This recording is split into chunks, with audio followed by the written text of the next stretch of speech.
Muy buenas tardes, muy buenas noches, muy buenos días, donde quiera que ustedes estén. Muchas gracias por acompañarnos. La suerte está echada porque esto ya comenzó. Y una vez que comienza ya saben que no termina hasta que se acaba. Observación que resulta enormemente útil cuando uno está viendo béisbol, pero no en la mayoría de los otros casos que tienen un horario determinado. El béisbol no tiene horarios, hay que recordar eso. Bueno, hoy hay muchísimas cosas que quiero que veamos, pero primero los anuncios de rigor. Por favor, síganme en Twitter, en @el nocturno, en Instagram, m-el nocturno, nuestra página web mauricioschwarz.com, donde estamos empezando ya a poner eh, las nuevas, eh, las nuevas entradas de blog, no las nuevas entradas de blog, pues no son nuevas, las antiguas entradas de blog que estamos reeditando cuando las mencionamos, cuando comentamos de ellas, por ejemplo la de Halloween que vamos a comentar hoy. También en mi correo electrónico rvdsqs@gmail.com, donde nos pueden mandar cosas. En este momento casi nadie nos está mandando preguntas, pero tenemos a un montón de gente con correos sospechosos de Rusia, de Checoslovaquia, y de Rusia son casi todos, ofreciéndonos que quieren patrocinarnos y usan nombres de empresas comerciales extraordinarias que dices tú, me van a dar muchísimo dinero. Es un spamazo y probablemente sea una forma de phishing la que nos están haciendo. Y por supuesto, este canal los necesita. Este canal quiere seguir adelante y para ello necesita el apoyo en Patreon, en PayPal o en GoFundMe, de todo lo que nos puedan apoyar. Se agradecerá, será muy bueno porque realmente tenemos que hacer gastos y cosas. Han visto que aquí han cambiado muchas cosas en el canal, y esas cosas que han cambiado se deben precisamente a que hemos podido invertir en cosas, a veces cosas muy pequeñitas como la estantería esta, a veces cosas un poco más complicadas como el micrófono este, que tampoco les gustó a muchos, que luego tuvimos que ponerle superamplificador, luego tuvimos que ponerle su amplificador, y luego total que resultó que un asunto vamos a cambiar un micrófono USB por uno XRL resultó más complicado que ganar las Olimpiadas de ajedrez. Bueno, dicho esto, hay muchas cosas que quiero que hablemos. Y entonces, el problema que tengo es que me desvío con el chat, uno. Y el otro problema que tengo es que me voy por muchas tangentes. Entonces voy a tratar de tratar todos los temas que preparé hoy, porque ahora sí está preparadísimo el streaming para poderlos cubrir todos. Rápidamente, nada más una pregunta, porque me están preguntando sobre el caso del comediante Dave Chappelle. Dave Chappelle tiene toda la razón del mundo y no tiene por qué doblegarse ante los requisitos de nadie, y afortunadamente la empresa lo está apoyando, así que no creo que haya mucho que hablar al respecto. Mira, darles importancia a los posmos finalmente los anima, los alienta, es como darle bola a los nazis, es como darle bola a los charlatanes. Y muchas veces me piden, ¿por qué no hablas de este curandero en particular? Porque mira, porque no lo conoce nadie, pero si yo hablo de él lo va a conocer mucha gente. Entonces lo que estoy haciendo es con lo contrario de lo que quiero. Entonces cuido mucho el tipo de gente de la que trato en este canal, en estos streamings y en general en los vídeos. Les recomiendo mucho, mucho, de verdad, y no porque lo haya hecho yo, el vídeo del martes pasado sobre el Malleus Maleficarum, la cacería de brujas. Ahora que mucha gente habla de una cacería de brujas precisamente emprendida por los posmos con la misma intensidad moral que los inquisidores del pasado, es oportuno recordar cómo fueron las cacerías de brujas y sobre todo en qué se basaron, en el Malleus Maleficarum y el Demonology y Formicarius y una serie más de tratados al respecto. Pero lo curioso es esto, nadie en aquel momento en la Edad Media le estaba diciendo a los inquisidores: lo que estás haciendo es malévolo, lo que estás haciendo está mal, lo que estás haciendo es inmoral, lo que estás haciendo es injusto. Todo el mundo estaba perfectamente de acuerdo. Ahora, la única forma de parar a los nuevos inquisidores de las nuevas cacerías de brujas es aprovechando que tenemos libertades democráticas que ellos se quieren cargar y utilizar esas libertades democráticas para decir: no, esto no puede ser y esto no te lo vamos a aceptar y esto vamos a someterlo a debate. Y hay muchísimas cosas a las que no quieren someter a debate, y eso, precisamente esas cosas que no quieren someter a debate, son las cosas que hay que someter a debate sobre todos los temas relacionados sobre todo con su problema, que son las identidades, sobre todo las identidades sexuales, porque los posmos tienen una obsesión sexual parecida a la que tenía Heinrich Kramer, el autor del Malleus Maleficarum. Pero bueno, el caso es que ahora vamos a recordar un poco cosas de conspiraciones vacunales. Pandemonio y pandemia, COVID, vacunas y mentiras cambiantes. No sé si ustedes se acuerdan que nos iban a poner un chip en cada vacuna con el cual, mediante las ondas mágicas del 5G, Bill Gates iba a controlar nuestra mente. Bueno, pues no está controlando la mente de nadie, según parece, entonces eso ya se le olvidó a todo el mundo. Luego tenían grafeno, pero nadie podía mostrar que tengan grafeno. Pero luego eran magnéticas, y entonces nadie podía mostrar que sean magnéticas. Y me acuerdo de una que estuvo diciendo, porque se me pegan las cosas y se le caían, ¿no? Generalmente la respuesta cuando alguien dice que se me pegan las cosas porque me magnetizó la vacuna, es lávate, báñate, porque lo que tienes una capa de mugre porque se pegan las cosas. Pero eso también se olvidó. Y también se olvidaron muchas cosas que se dijeron acerca de la vacuna, que dijeron los embajadores de la imbecilidad y la malevolencia, que la mascarilla nos iba a controlar mentalmente. Pues mira, ya la dejamos de usar, salvo en lugares cerrados con mucha gente, y no tampoco nos ha controlado mentalmente. No le ha faltado el oxígeno a nadie. Y cosas por el estilo. Todas las tonterías que decían fueron fallando. Entonces las mentiras se han ido cambiando. Pero la gente se ha dado cuenta que le han contado mentiras. Por ejemplo, una de las mentiras más terribles era, aparte de las locuras de sustancias alternativas a la vacuna como el ivermectin y el dióxido de cloro, cuyos mercaderes pues, se están difuminando, ¿no? El escándalo que hicieron grupos de charlatanes como Médicos por la Verdad se está diluyendo en la nada, porque la gente ve que no le ha pasado nada a nadie con la vacuna. Bueno, sí, son más inmunes, sobre todo a los efectos más terribles de la COVID-19, del coronavirus SARS-CoV-2. Bueno, entonces pues, lo olvidan. Entonces, ya dejaron atrás su estela de muerte y dolor, ya hubo gente a la que mataron los del dióxido de cloro y se llenaron los bolsillos de dinero, principalmente Andreas Kalker. Pero fíjense, yo pagué por estar en un seminario de 3 días que dieron estos chiflados en Barcelona. No fui, pero lo vi por streaming, pagué 82 euros y tengo todos los vídeos. Y luego dije, es que si empiezo a sacar los vídeos y los empiezo a comentar, lo que voy a hacer es difundir a estos que se empiezan a hundir en la irrelevancia. Mejor dejarlos que se hundan en la irrelevancia. Los países también se van dando cuenta que algunos de sus gobernantes tomaron acciones verdaderamente imbéciles.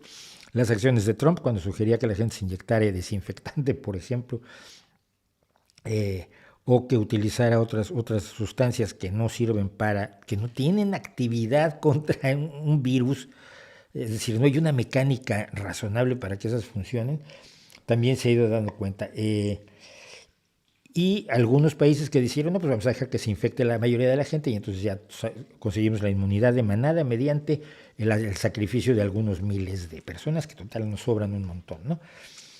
Y han empezado a reaccionar los países. Por ejemplo, el Senado brasileño acaba de enviar a los tribunales una acusación por varios delitos, incluido el de crímenes contra la humanidad, en la que se incluye a 77 personas del gobierno brasileño, incluido el presidente populista Jair Bolsonaro.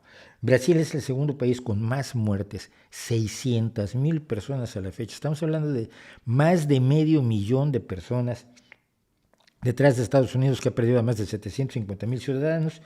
Estos muchos debido a la promoción de falsedades por parte de un partido republicano que se ha pasado a la ultraderecha más repugnante. Luego me dicen, tú detestas a la derecha. Bueno, no, estoy en desacuerdo con la derecha. Detesto a la ultraderecha, detesto al actual partido republicano. Detestaba yo menos a un partido republicano anterior, quizás. Por supuesto, detesto menos a una Angela Merkel, que acaba de dejar el poder en Alemania y que no me parece una persona para nada tan despreciable como Donald Trump, aunque ambos se ubican a la derecha, aún allí hay niveles y hay calidades. Entonces, bueno, los sectores extremistas del Partido Republicano han matado a un montón de gente. Pero México, por su parte, sigue con su política de aplicar vacunas no aprobadas internacionalmente, las dos vacunas chinas y la rusa. Y cuando, bueno, aquí está el caso de Bolsonaro, aquí la pregunta es, ¿qué consecuencias va a tener para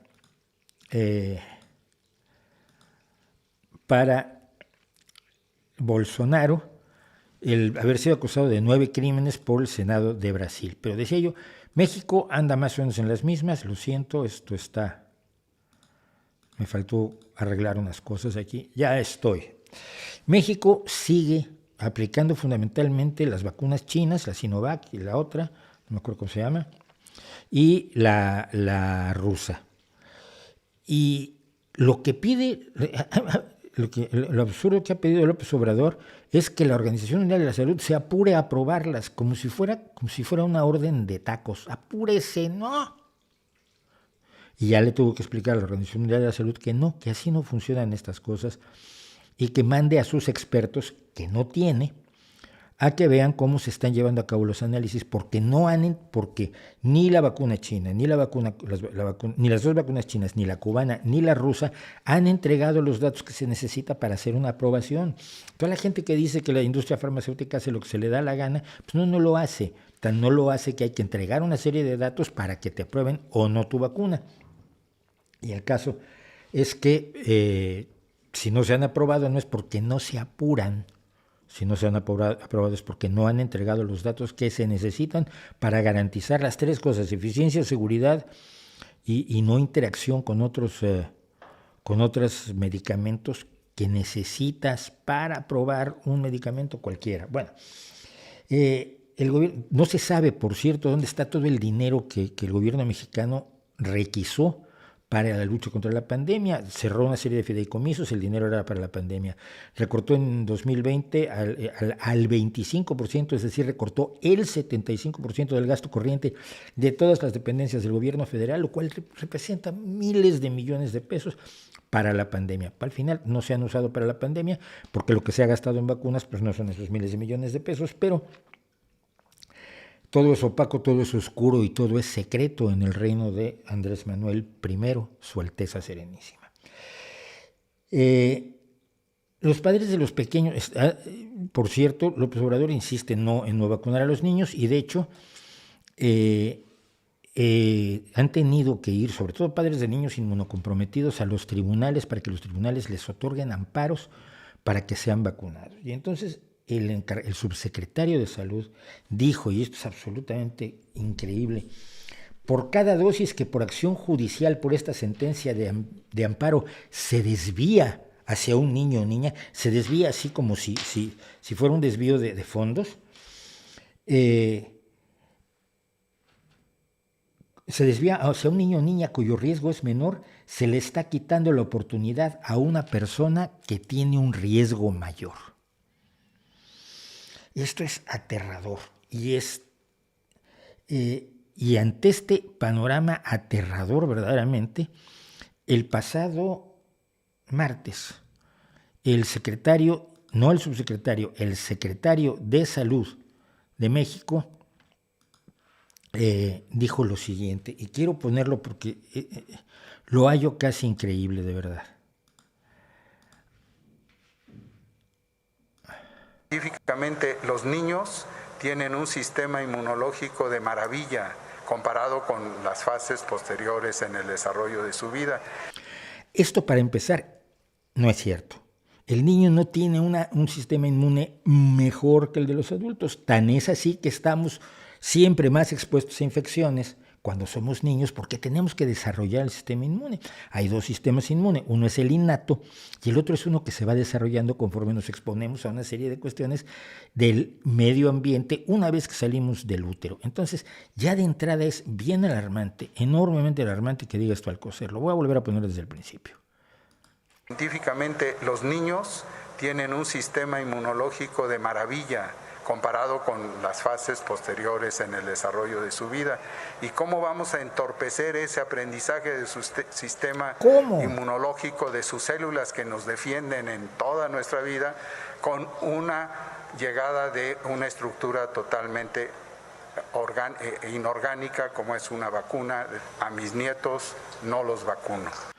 ¿Cómo vamos a ponerles algo inorgánico? Por Dios, a ver, ubico. Este señor no es un político de cuarta categoría, no es un señor que se ha dedicado toda la vida a rascar del presupuesto. Es doctor en medicina. Ha demostrado cosas como que la interleucina no se sintetiza adecuadamente en pacientes con lupus eritematoso sistémico. El lupus es una enfermedad terrible. Cualquier avance sobre el lupus ayudará a los pacientes. Este hombre ha ayudado a los pacientes de lupus. También contribuyó a identificar y caracterizar nuevos linajes celulares como los linfocitos T reguladores y las células dendríticas, que son dos tipos de células de nuestro torrente sanguíneo dedicadas precisamente a lo inmunitario. ¿Por qué? Porque este señor es doctor en medicina, es internista, especializado en inmunología. Y sin embargo es capaz de decir estas barbaridades. Va de nuevo. Aprendizaje de su sistema inmunológico, de sus células que nos defienden en toda nuestra vida, con una llegada de una estructura totalmente inorgánica como es una vacuna. No, la vacuna no es inorgánica, por favor, la vacuna es precisamente orgánica, es un trozo de la proteína de los picos del coronavirus, el spike famoso, un trozo de proteína que se lleva a nuestro sistema inmune por distintos modos, ARN mensajero, encapsulado en un virus inocuo, etcétera, etcétera, pero se lleva una proteína, todo es orgánico. ¿De dónde saca este hombre? Sabe que no es inorgánico, pero no solo eso, está hablando en contra de todas las vacunas, que en el calendario vacunal mexicano hay 17 afecciones distintas que son atacadas por el grupo de vacunas que se recomienda que se ponga a los niños. Ahora hay escasez también de esas vacunas, porque en México la escasez se empieza a hacer de todos modos, de todas maneras. Y lo más brutal que dice este hombre, porque va a incidir en mucha gente. A mis nietos no los vacuno. Si tienen una comorbilidad, adelante, y eso es lo que ya se empezó con poblaciones más jóvenes. O sea, solo si tiene una comorbilidad, es decir, si tiene algún riesgo adicional de enfermedad, que lo haga más lábil o que lo someta a un mayor peligro de la COVID-19. La investigadora mexicana Lauriane Jiménez Fibi lo acusó de lisencoísmo, que es un término utilizado para denotar la abierta sumisión de la ciencia ante la política. Toda la brillante carrera científica del doctor Alcocer se ha ido a la basura con esta declaración que solo sirve a los intereses y a las locuras de Andrés Manuel López Obrador. Es verdaderamente aterrador, angustioso, increíble que alguien haga ese tipo de declaraciones sabiendo, porque lo sabes, Alcocer, que puedes matar gente diciendo esas barbaridades y que estás mintiendo y que estás yendo en contra de lo que sabes en ciencia, de lo que has trabajado en ciencia, de tu juramento hipocrático y de la más mínima decencia humana que parece estar totalmente perdida en México en este momento. Qué pena, de verdad. En fin.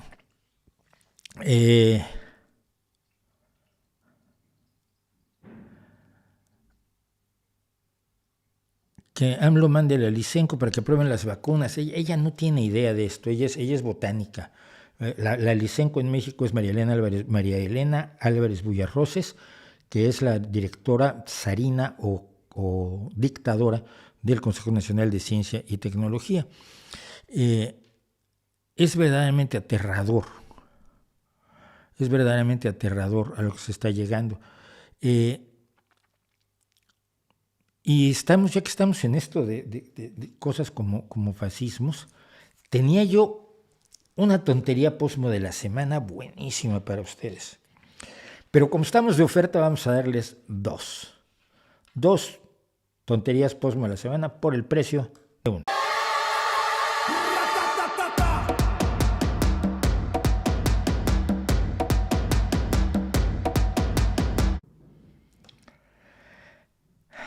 A ver, cualquiera que tenga un poquitito de cultura general o de cultura más arriba de Sargento Segundo, sabe más o menos lo que es esto. Esto es una figurilla que es una representación que se supone que se relaciona con la fertilidad y que es pues muy antigua. Es una cosita más así de 11 centímetros de alto, es bien pequeñita, ¿eh? Y se le conoce como la Venus de Willendorf. Fue encontrada precisamente en unas excavaciones arqueológicas cerca de la aldea de Willendorf en Austria, y se calcula que tiene 25.000 años de antigüedad, es decir, que pertenece al Paleolítico Superior. Es una de las grandes imágenes, creemos, sobre la fertilidad, creemos que tiene que ver con la fertilidad, no tenemos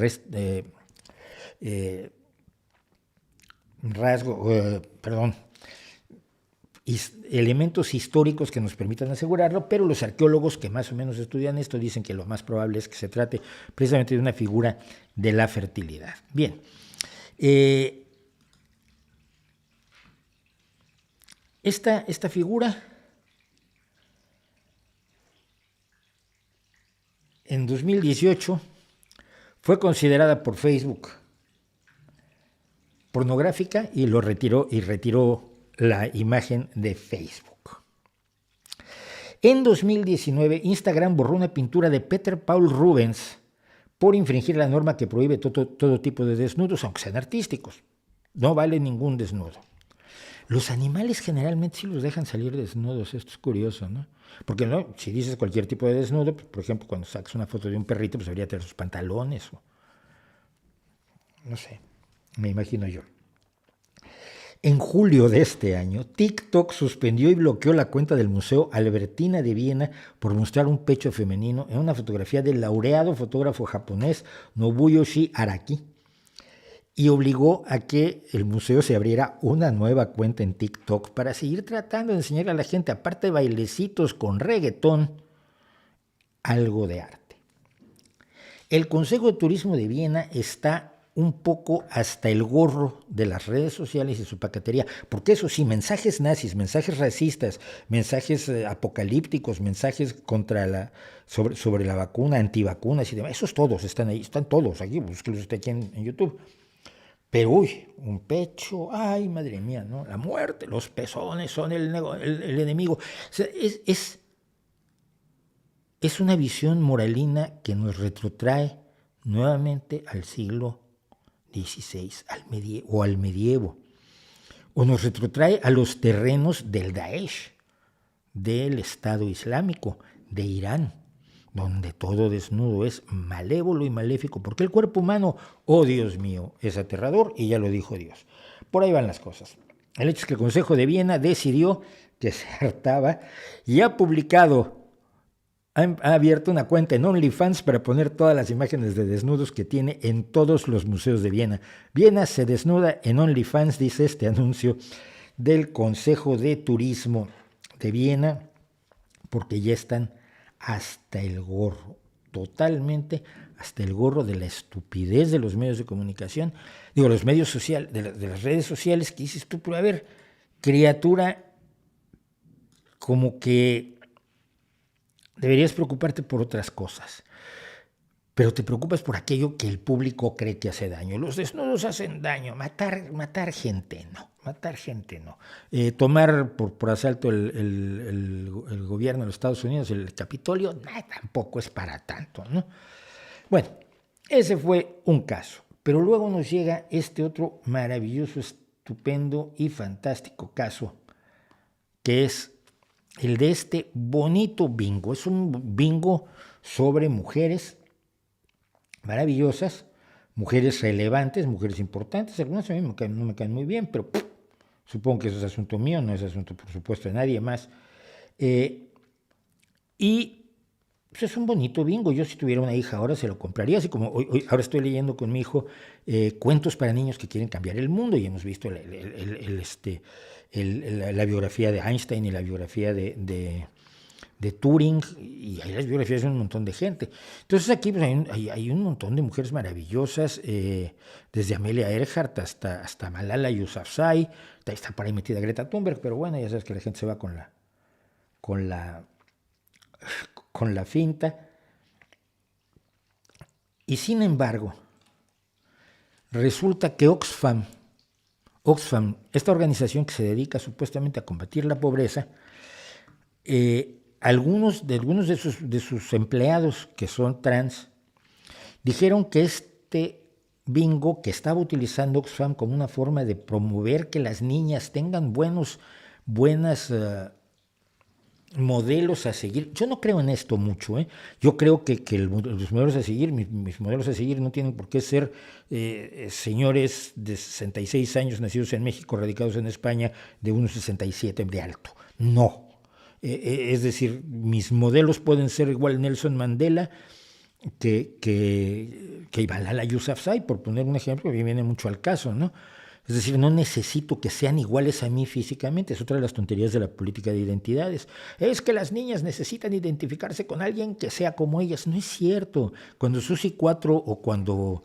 Estoy usando ejemplos de música que conozco bien. Cuando Susi 4 o como cuando The Bangles decidieron empezar a hacer música, no estaban, pues no hay chicas que hagan música, entonces yo no hago. Susi 4 dijo, yo quiero tocar el bajo y me da igual todo, y le sigue dando igual, acaba de sacar un disco excelente.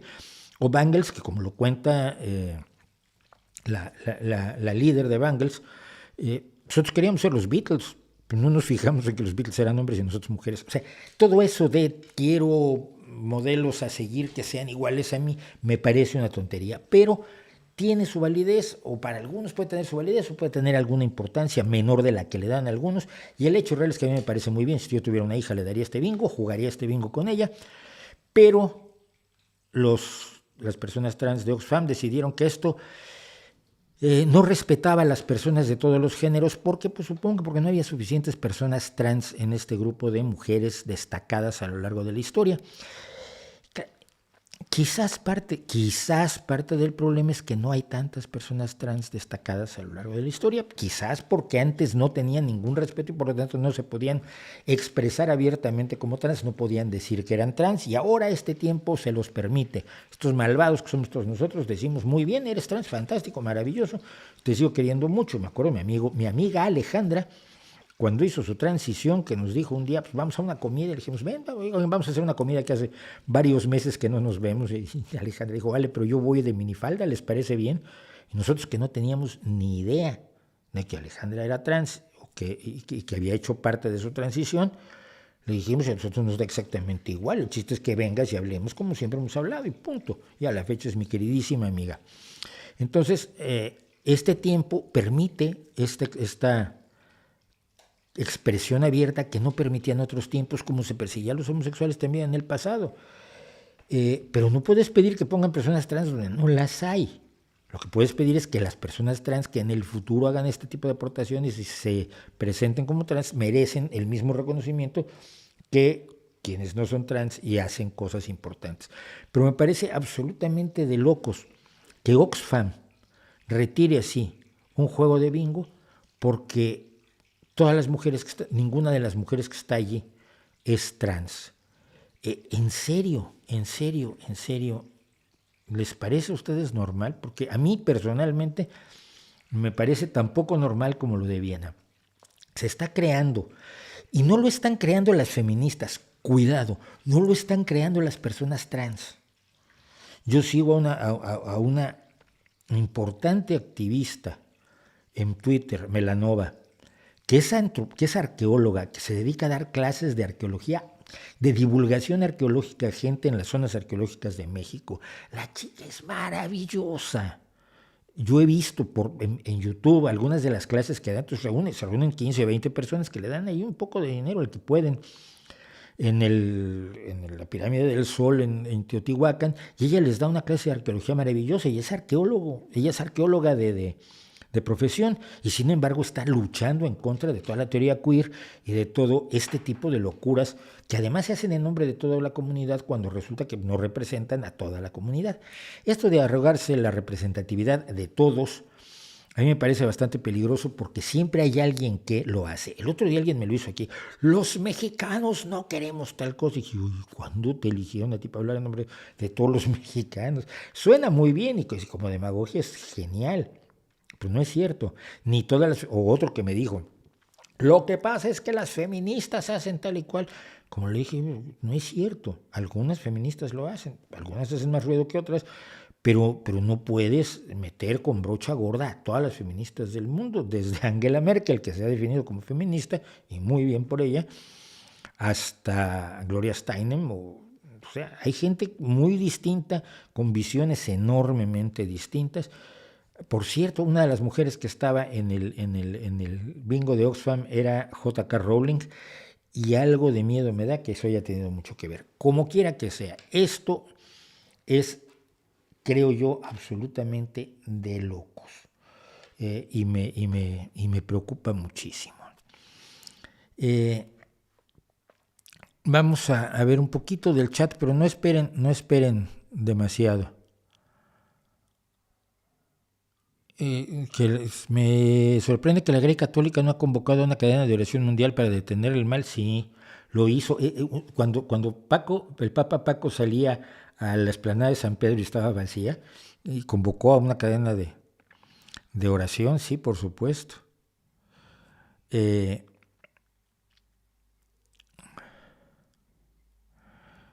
A ver, no puedo creer que sea especialista en inmunología. Sí. Sí lo es. Por supuesto se debe decir sistema inmune, pero o inmunitario, pero es el que es el habla común que luego se le pega a mucha gente. Mauricio, hace unos días se vendió el esqueleto, es interesante. Podemos dedicar 2 minutos porque tengo mucho más que hacer y no quiero darle mucho tiempo a otras cosas, ni quiero irme por las tangentes que luego me voy. Hace unos días se vendió el esqueleto de Triceratops más grande encontrado por 6,6 millones de no sé qué, si son liras o si son euros, dólares, pesos mexicanos o yenes. 6 millones. ¿Qué piensa de la privatización de restos arqueológicos y paleontológicos? Que es inevitable.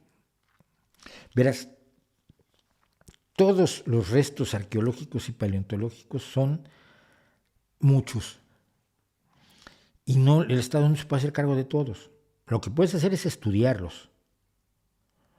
Obviamente quien encontró esos restos de Triceratops, pero que lo haya entregado a los o que haya avisado a los arqueólogos, a los paleontólogos, sí, a los paleontólogos más bien, perdón, a los paleontólogos, para que lo estudiaran, para que vieran qué zona está, antes de sacarlo del lugar donde se le encontró, porque el contexto lo es todo en paleontología, en arqueología y en paleoantropología y tal.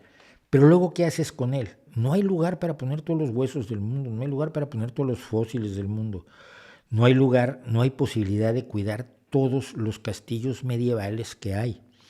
Yo hace un par de semanas, 3, estuve con mi familia en un castillo del siglo XIII que se está manejando privadamente y que se ha convertido en el Castillo Encantado.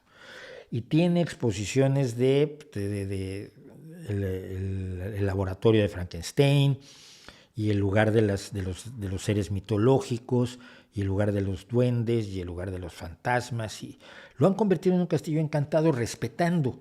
Obviamente no han construido nada encima de la piedra del siglo XIII, pero están haciendo que sea un centro de atracción turística para una zona de Castilla donde no hay nada. En ese pueblo no hay ni dónde tomarse un café. Si tú estás en el pueblo y te quieres tomar un café, te dicen, sí, toma su coche y se va, y aquí a 20 minutos está el pueblo donde se toma el café. En serio. Entonces esa zona, la llegada de turistas y la llegada de gente que reviva esas zonas tan abandonadas es importante. Entonces, la privatización de restos arqueológicos y paleontológicos y de otro tipo es admisible bajo condiciones debidamente reguladas, y el problema es cómo regularlas debidamente.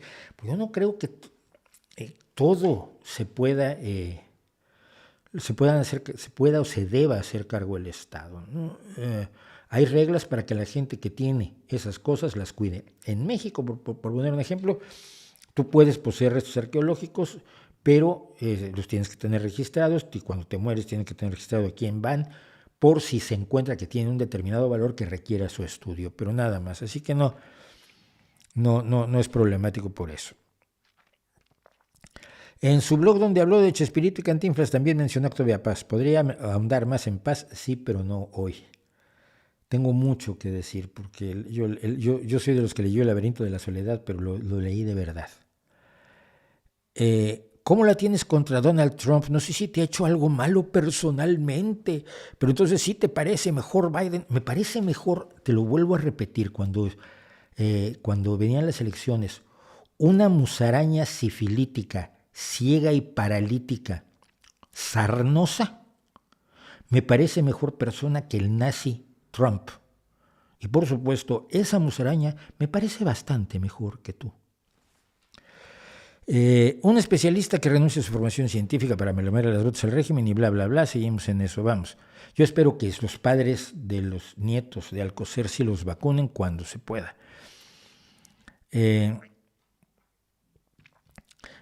Gente 21 dice algo que... Facebook e Instagram tienen programas de aprendizaje de máquina para buscar imágenes de desnudos. No es nada de censura. No, sí es. Te voy a explicar por qué. Primero que nada, porque se puede hacer mucho mejor.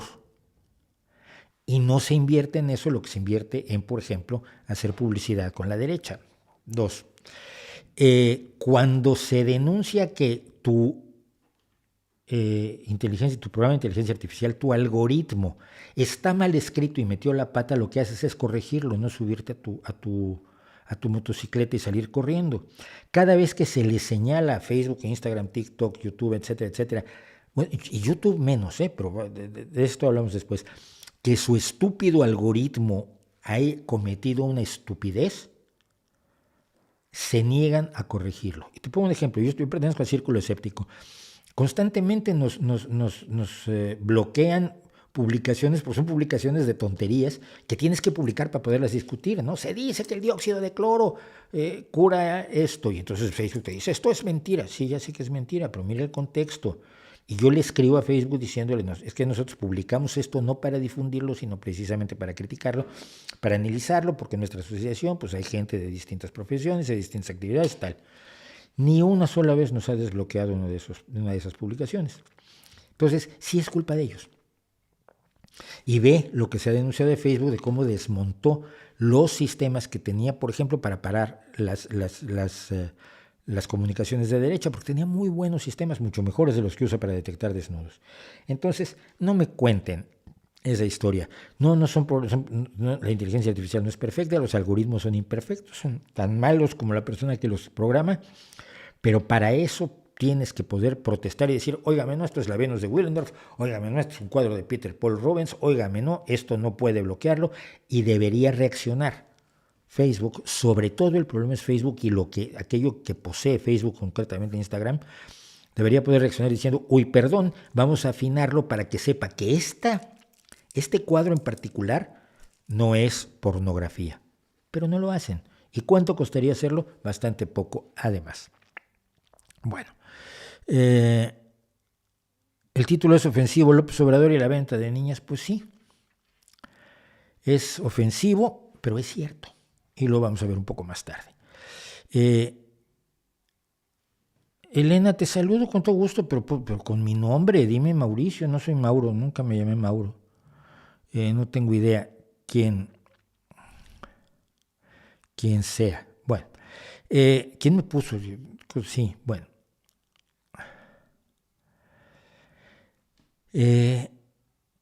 Sí, la gente tiene historias de terror de esto, pero de TikTok y de... Yo lo que sí me ha pasado muchas veces con YouTube, por ejemplo, el video sobre negar las atrocidades nazis, como decía nazi, lo desmonetizaron. Me peleé con ellos, yo me peleo mucho con Facebook, con YouTube, pero en la gran mayoría de los casos gano. Claro, gano es una victoria pírrica, porque la mayoría de mis visitas están en los primeros 2 días de los vídeos. Entonces, cuando me lo desmonetizan el primer día y me lo remonetizan 15 días después, porque, ay, sí, fíjate, tenías razón, pues las 5 o 6 mil visitas que me podían haber generado ahí, 8 o 10 euros, que no más, pues ya las perdí. Entonces son victorias bastante pírricas las que se dan allí. Bueno, hay una cosa de la que quiero hablar, estamos preparando el curso de periodismo, pero a mí me dio mucho gusto. Ustedes vieron la entrevista que le hice el otro día a The Warning. Y me ha halagado mucho, halagado y alarmado al mismo tiempo una cosa. Mucha gente, vean los comentarios en la entrevista que les hice a estas chicas, han dicho que la conversación que tuve con ellas ha sido la mejor entrevista que les han hecho. Y lo dicen muchas personas que han visto muchas entrevistas que les han hecho aficionados, gente que se dedica a las reacciones, gente de los medios, gente de la televisión, gente profesional y gente muy aficionada, porque por lo que he visto, por eso no era tan difícil que me dieran la entrevista, ellas a todo el mundo le dicen que sí, pues son, repito, encantadoras y maravillosas. Yo estoy encantado con The Warning. Bueno, pero esto tiene que ver con el curso de periodismo del que hemos estado hablando, y yo actualmente estoy buscando la mejor plataforma para poner el curso. La idea es que pueda yo dar el curso en vivo, que pueda yo dar el curso. Ya mandé a traer una pizarra blanca de estas para poder escribir con marcador que se borra, porque así es como yo doy clases mejor. Y luego, aparte de que habrá material de apoyo y aparte de que habrá material gráfico de apoyo, que esos cursos, esas clases se puedan quedar en un depósito para que otras personas se inscriban y puedan tomar el curso enlatado, digamos, ¿no? Entonces estoy buscando plataformas. Si saben de buenas plataformas, me han recomendado, ni una me ha funcionado. Pero bueno, vamos a ver qué pasa con esta conversación. Yo me negué a llamar la entrevista porque hoy la entrevista habitual es más que nada un cuestionario. Cuando uno ve las grandes entrevistas de la historia, no son cuestionarios. Pero es a lo que nos tienen acostumbrados unos periodistas de cuarta categoría, de papel maché. Entonces llevas dos preguntas, lo que decía yo, oiga, ¿y qué opina usted de esto? Y se enchufan el micrófono y dicen, ojalá ya hable suficiente tiempo para que yo cubra mi entrevista. Y yo no sé entrevistar así, porque yo sí sé entrevistar. Y de eso quiero contarles ahora algo. Bueno, hay entrevistas que son de acontecimiento, ahí sí no hay mucho más que hacer. Fallaste el gol con el que perdiste el campeonato mundial, la Copa Mundial. Entonces vengo a entrevistarte y no te pregunto, oye, cuando naciste, ¿tú cuándo pensaste que querías dedicarte al fútbol? No, ¿cómo fallaste ese gol? ¿O qué sientes ahora? ¿O te apoyaron tus compañeros después de aquella metida de pata? Vamos a poner al revés, metiste el gol, ¿qué sentiste? Qué guay es meter un gol que te da el campeonato mundial. Este tipo de cosas. Estas son entrevistas de acontecimiento. Ocurre algo y tú le preguntas a la gente sobre eso. Vas con un vulcanólogo hoy, le preguntas sobre el volcán de La Palma y le vas a preguntar sobre los hechos del volcán de La Palma. No le vas a preguntar sobre su carrera de vulcanología o su relación con otros vulcanólogos. Bueno, pero hay una entrevista que se llama de personalidad. Es decir, la entrevista donde tratamos de descubrir algo sobre el entrevistado, no sobre un acontecimiento externo al entrevistado, sino nos interesa el entrevistado, que fue lo que hice yo con The Warning. Yo quiero dar al público información novedosa sobre la persona o grupo de personas a las que estoy entrevistando. Entonces, es una entrevista de personalidad. Mi objetivo era que ellas contaran cosas nuevas sobre su banda, sobre su visión de la música, sobre su trabajo, su forma de ver las cosas, etcétera, etcétera. Cosas que además hicieron maravillosamente bien las chicas de The Warning, que como todos saben soy su super fan. Bueno, pero para eso no es necesario ser fan del entrevistado. En este caso ayuda que sea yo fan. Pero hay que actuar como si uno lo fuera. Es decir, hay que prepararse. Hay que ver las entrevistas que ya se les han hecho. Yo vi varias entrevistas con The Warning antes de esta conversación. Se trata de no hacer lo mismo. Yo tuve un jefe que tenía graves problemas, un hombre profundamente de derecha, que era Enrique Lubet Jr., por el que quiero entrañablemente, ya murió. Y me acuerdo cuando él fue a entrevistar a Borges, y a Borges todo el mundo le quería hablar de política, y Borges estaba hasta el gorro de hablar de política, porque no era lo suyo. Era un hombre que vivía en un mundo peculiar. Y entonces lo primero que hizo al llegar Enrique fue, señor Borges, y si mejor, ¿qué le parece si hoy hablamos de literatura? Y bueno, es que se le iluminó la cara a Borges. Vamos a poder hablar de lo que me gusta y de lo que más sé. La entrevista de Enrique Lubet a Borges es legendaria, por cierto. Hay que ver la propia producción. Ellas, por ejemplo, el caso de The Warning, hacen muchos streamings en Instagram y hacen todas las semanas, hacen el día de Dani, el día de Pau y el día de Ale. Hacen los behind the scenes o making of. Cuando escriban making of es con una F. Making of quiere decir de D, no de off, fuera o apagado. De sus vídeos, de sus grabaciones. Ahora han estado subiendo cosas de la grabación del EP Mayday y demás. Yo las veo porque me estoy preparando. Hay que hacer los deberes. Si no sabes del tema, primero tu jefe es imbécil porque no tiene por qué mandarte a hacer una entrevista de un tema que no controlas. Pero segundo, ya que fuiste, pues tienes que enterarte del tema para no quedar en ridículo. Y conforme vas haciendo esos deberes, te vas planteando las preguntas, las reflexiones, los comentarios, las cosas con las que puedes interactuar con tu entrevistado. Esto lo vemos en muchas entrevistas. No vemos vemos interrogatorios, vemos cuestionarios, vemos mucha entrevista con preguntas obvias y facilonas. Las grandes entrevistas, las que yo considero, si me permiten, las grandes entrevistas, son entrevistas como la que se le... Ay, Dios mío, se me acaba de ir el nombre. Este hombre que están ustedes viendo a la izquierda, un hombre de la derecha estadounidense, además,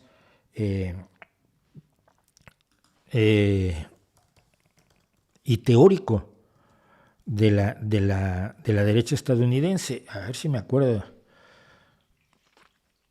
William F. Buckley Jr., sí. William F. Buckley Jr. está ahí con Borges. Es una entrevista maravillosa, pero William F. Buckley se ha leído tantos libros como Borges y eso es útil. A la derecha tenemos la entrevista que le hizo David Frost a Richard Nixon, donde prácticamente Nixon confesó las barbaridades del caso Watergate, y la de abajo la he mencionado muchas veces, me sigue pareciendo una de las grandes entrevistas de la historia, es la de Barbara Walters a Fidel Castro en 1977.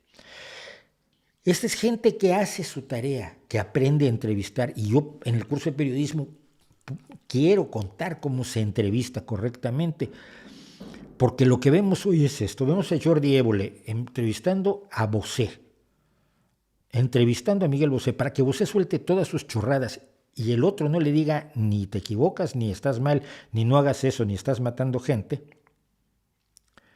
O abajo, un ejemplo que a mí me ha destruido, me ha derrotado moralmente. Cardi B, entrevistando a Bernie Sanders. A ver. Voy a recordar un poco de la obra lírica de Cardi B para centrarnos por qué a un hombre que es candidato presidencial, porque en ese momento era precandidato presidencial en los Estados Unidos, no es la persona indicada para entrevistarlo y lograr que otras personas se enteren de qué rayos está proponiendo Bernie Sanders. Es una entrevista muy populista. Pero veamos algo de la lírica de Cardi B. That ass. She bad. Gucci bag, Fendi bag, Prada bag, Louis bag, Gucci bag. Que se traduce de la siguiente manera: ese culo. Ella es mala. Bolsa de Gucci, bolsa de Fendi, bolsa de Prada, bolsa de Louis, bolsa de Gucci. Poesía del siglo XXI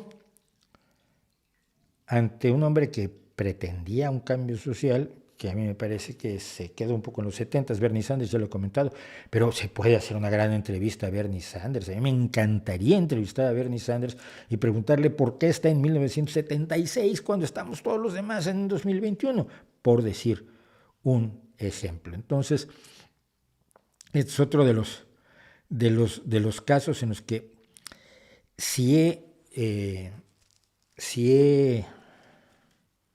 querido proponerme el curso de periodismo, es porque creo que mucha gente puede aprender de esto, incluso periodistas. No sé qué se está llevando. Voy a ver los cursos, los temarios de las carreras de periodismo, pero mucho me temo que sean como los alumnos a los que a mí alguna vez me tocó en México, que les estén enseñando teoría comunicacional y apocalípticos y qué era, e integrados, de Humberto Eco, que es muy importante. Están aprendiendo mucha semiótica, mucha semiología y mucha teoría de la comunicación, pero no han aprendido a hacer una nota corta. Y eso me parece muy preocupante. Casi estamos a tiempo, aunque ya hay cosas que no vamos a poder ver. Por ejemplo, hay un estreno que ya no vamos a hacer. Creo que no tenemos tiempo. Pero bueno, me preguntan, la entrevista de las chicas se magnifica, dice que estaban a gusto, y eso es lo importante, que se esté cómodo y que se note. Sí, pero es que tienes que hacerlo hasta con los que te caen mal. Yo como periodista cultural, una vez tuve unas 8 columnas en Excelsior, porque entrevisté, no me acuerdo el nombre del hombre ahora, el que había sido embajador de México en Chile, precisamente durante el golpe de Estado, cuando la ley Simpson-Rodino contra los inmigrantes mexicanos en Estados Unidos, él era senador, y lo pescamos en la calle, el enviado especial y yo, que era el corresponsal en Querétaro, y habló sobre la ley, no era la Simpson-Rodino, era la otra, la siguiente, bueno.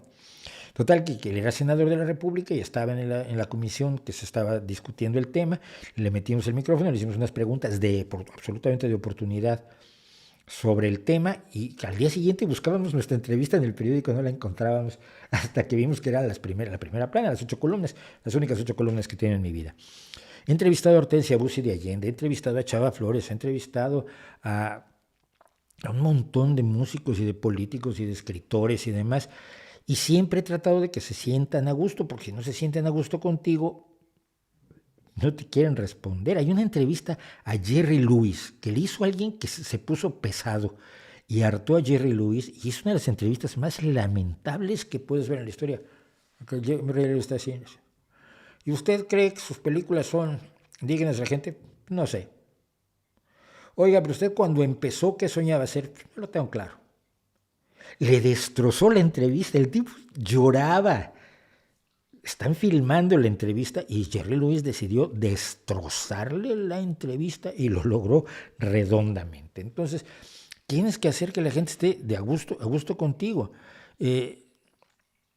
Yo creo que eso es muy importante, independientemente de que evidentemente estoy fascinado, las adoptaría yo a las 3. Soy periodista, estoy de acuerdo cuando quiero prepararse para la entrevista, pero ¿no te parece que también es bueno llegar al personaje desde su alma y su corazón? Sí, pero tú no puedes conocer su alma y su corazón. Eso es muy bonito y muy lírico, muy poético.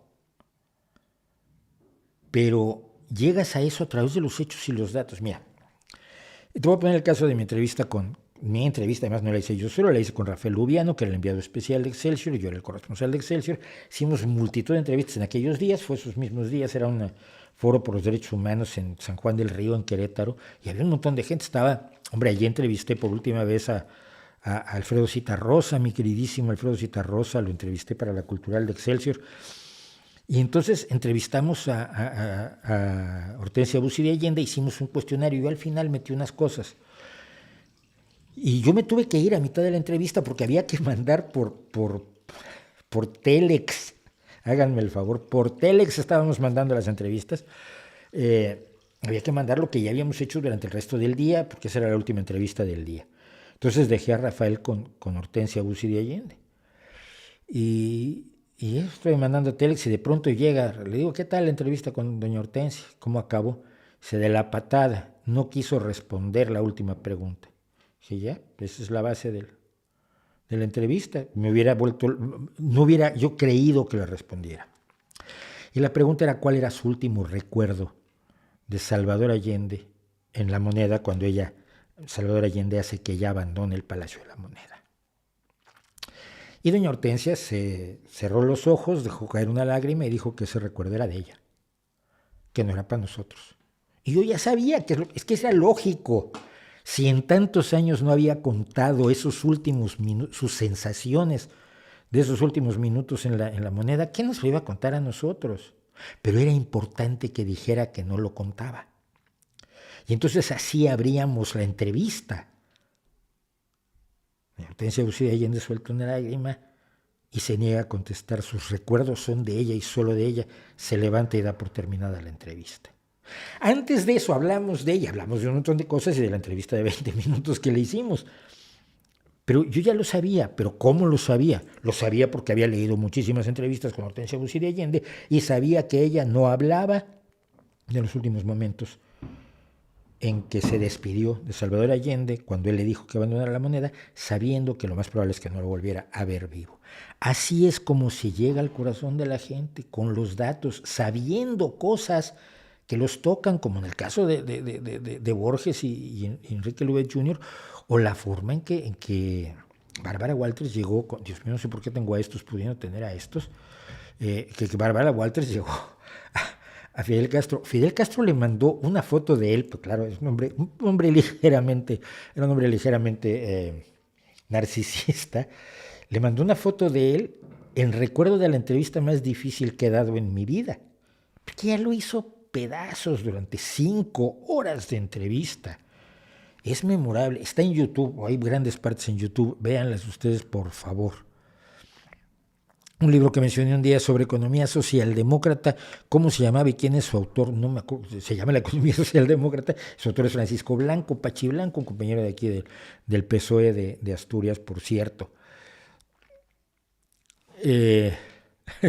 Está al borde del llanto después de tan maravillosa interpretación de la canción de Cardi B. No es una canción, es un rap. El rap no se canta.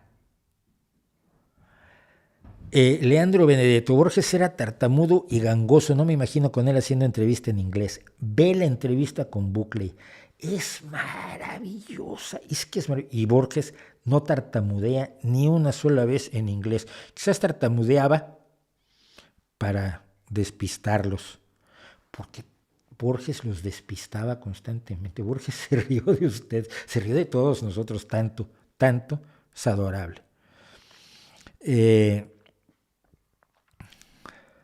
¿Estás en algún programa de radio? No estoy en un programa de radio. Estaba yo los miércoles en uno aquí en Asturias, pero bueno, pues, cumplió su ciclo y ya.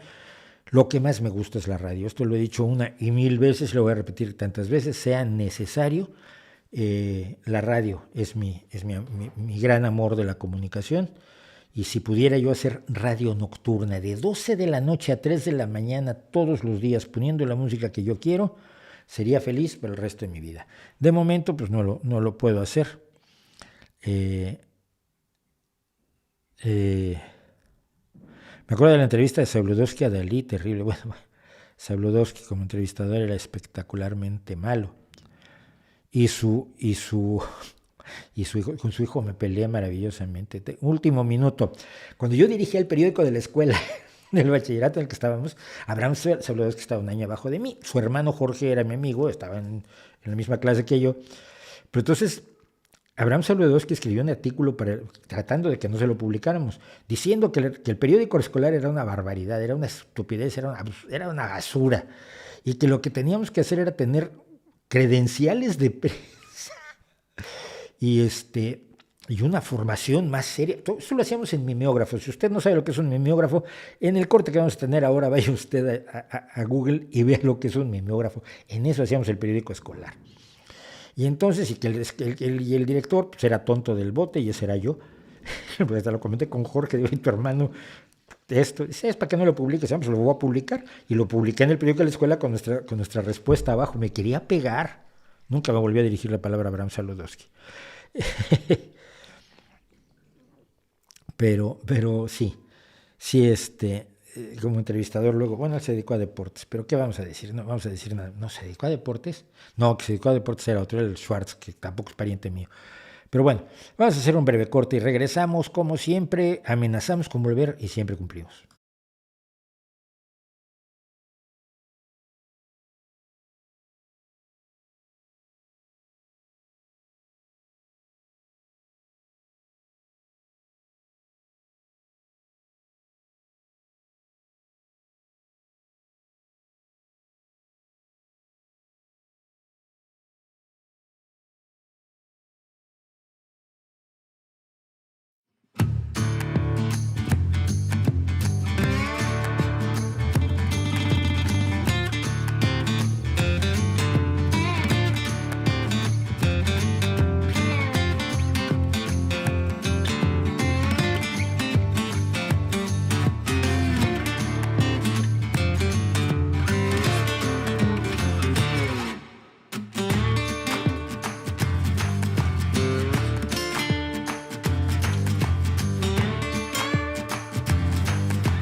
Hemos vuelto. ¿No está preciosa mi camiseta?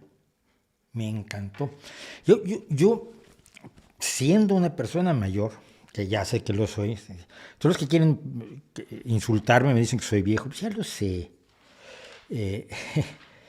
Pero menos viejo de lo que crees para ciertas cosas. Bueno, no nos metamos en eso. Me sigue enloqueciendo. De pronto ves que alguien, por ejemplo, me pasa con los que reaccionan a rock, a música de grupos jóvenes, ¿no? Como yo digo, veo muchas reacciones, me interesa sobre todo de gente que sabe de lo que está hablando, no los que simplemente dicen, ay, me gustó mucho, pero que han encontrado en ello una forma también de ganarse unos dineros haciendo una reacción o dos diarias. Pero no los que saben.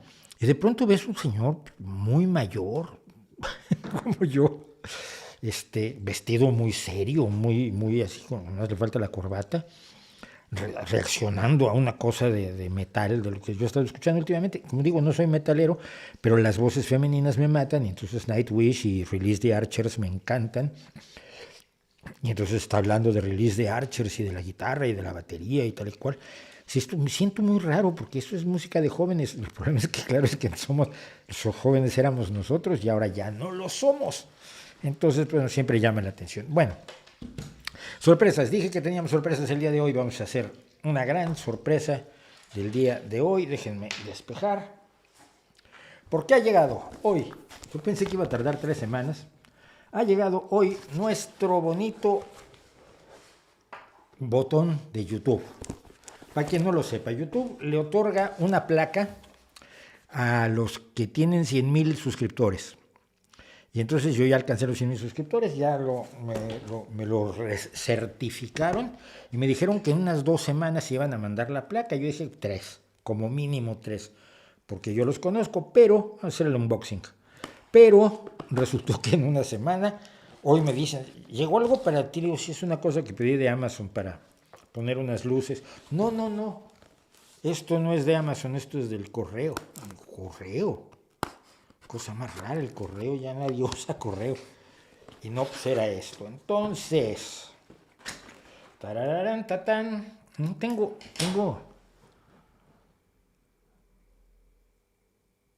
Sí, tengo fanfarria. Vamos a oírla primero. Vamos a hacer un ensayo y luego ya lo hacemos en serio. Porque tengo fanfarria, miren.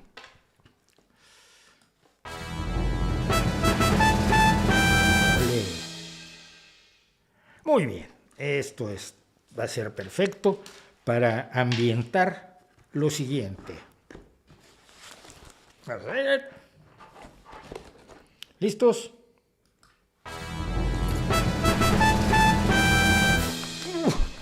Una preciosa cosa negra de espuma que viene con felicitaciones de Rick, que fue el que lo inspeccionó para ver que estuviera bien, una carta de YouTube, de Susan Wojcicki, la presidenta de YouTube, y finalmente el mentado botón. El botón o placa, o como cada quien le vaya poniendo de nombre a esto que nos da YouTube, a los que alcanzamos los 100,000 suscriptores. Presented to El Rey va Desnudo for passing 100,000 subscribers. Presentado El Rey va Desnudo por pasar de los 100,000 suscriptores. Está ahí. Entonces, el chiste es inclinarlo para que no le pille todos los reflejos, y otra fanfarria.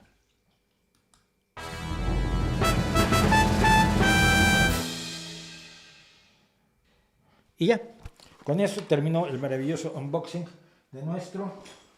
¿Cabrá aquí? No se caerá. Si se cae me muero. Ahí no refleja espantosamente nada. Pues no lo ensayé esto, de verdad.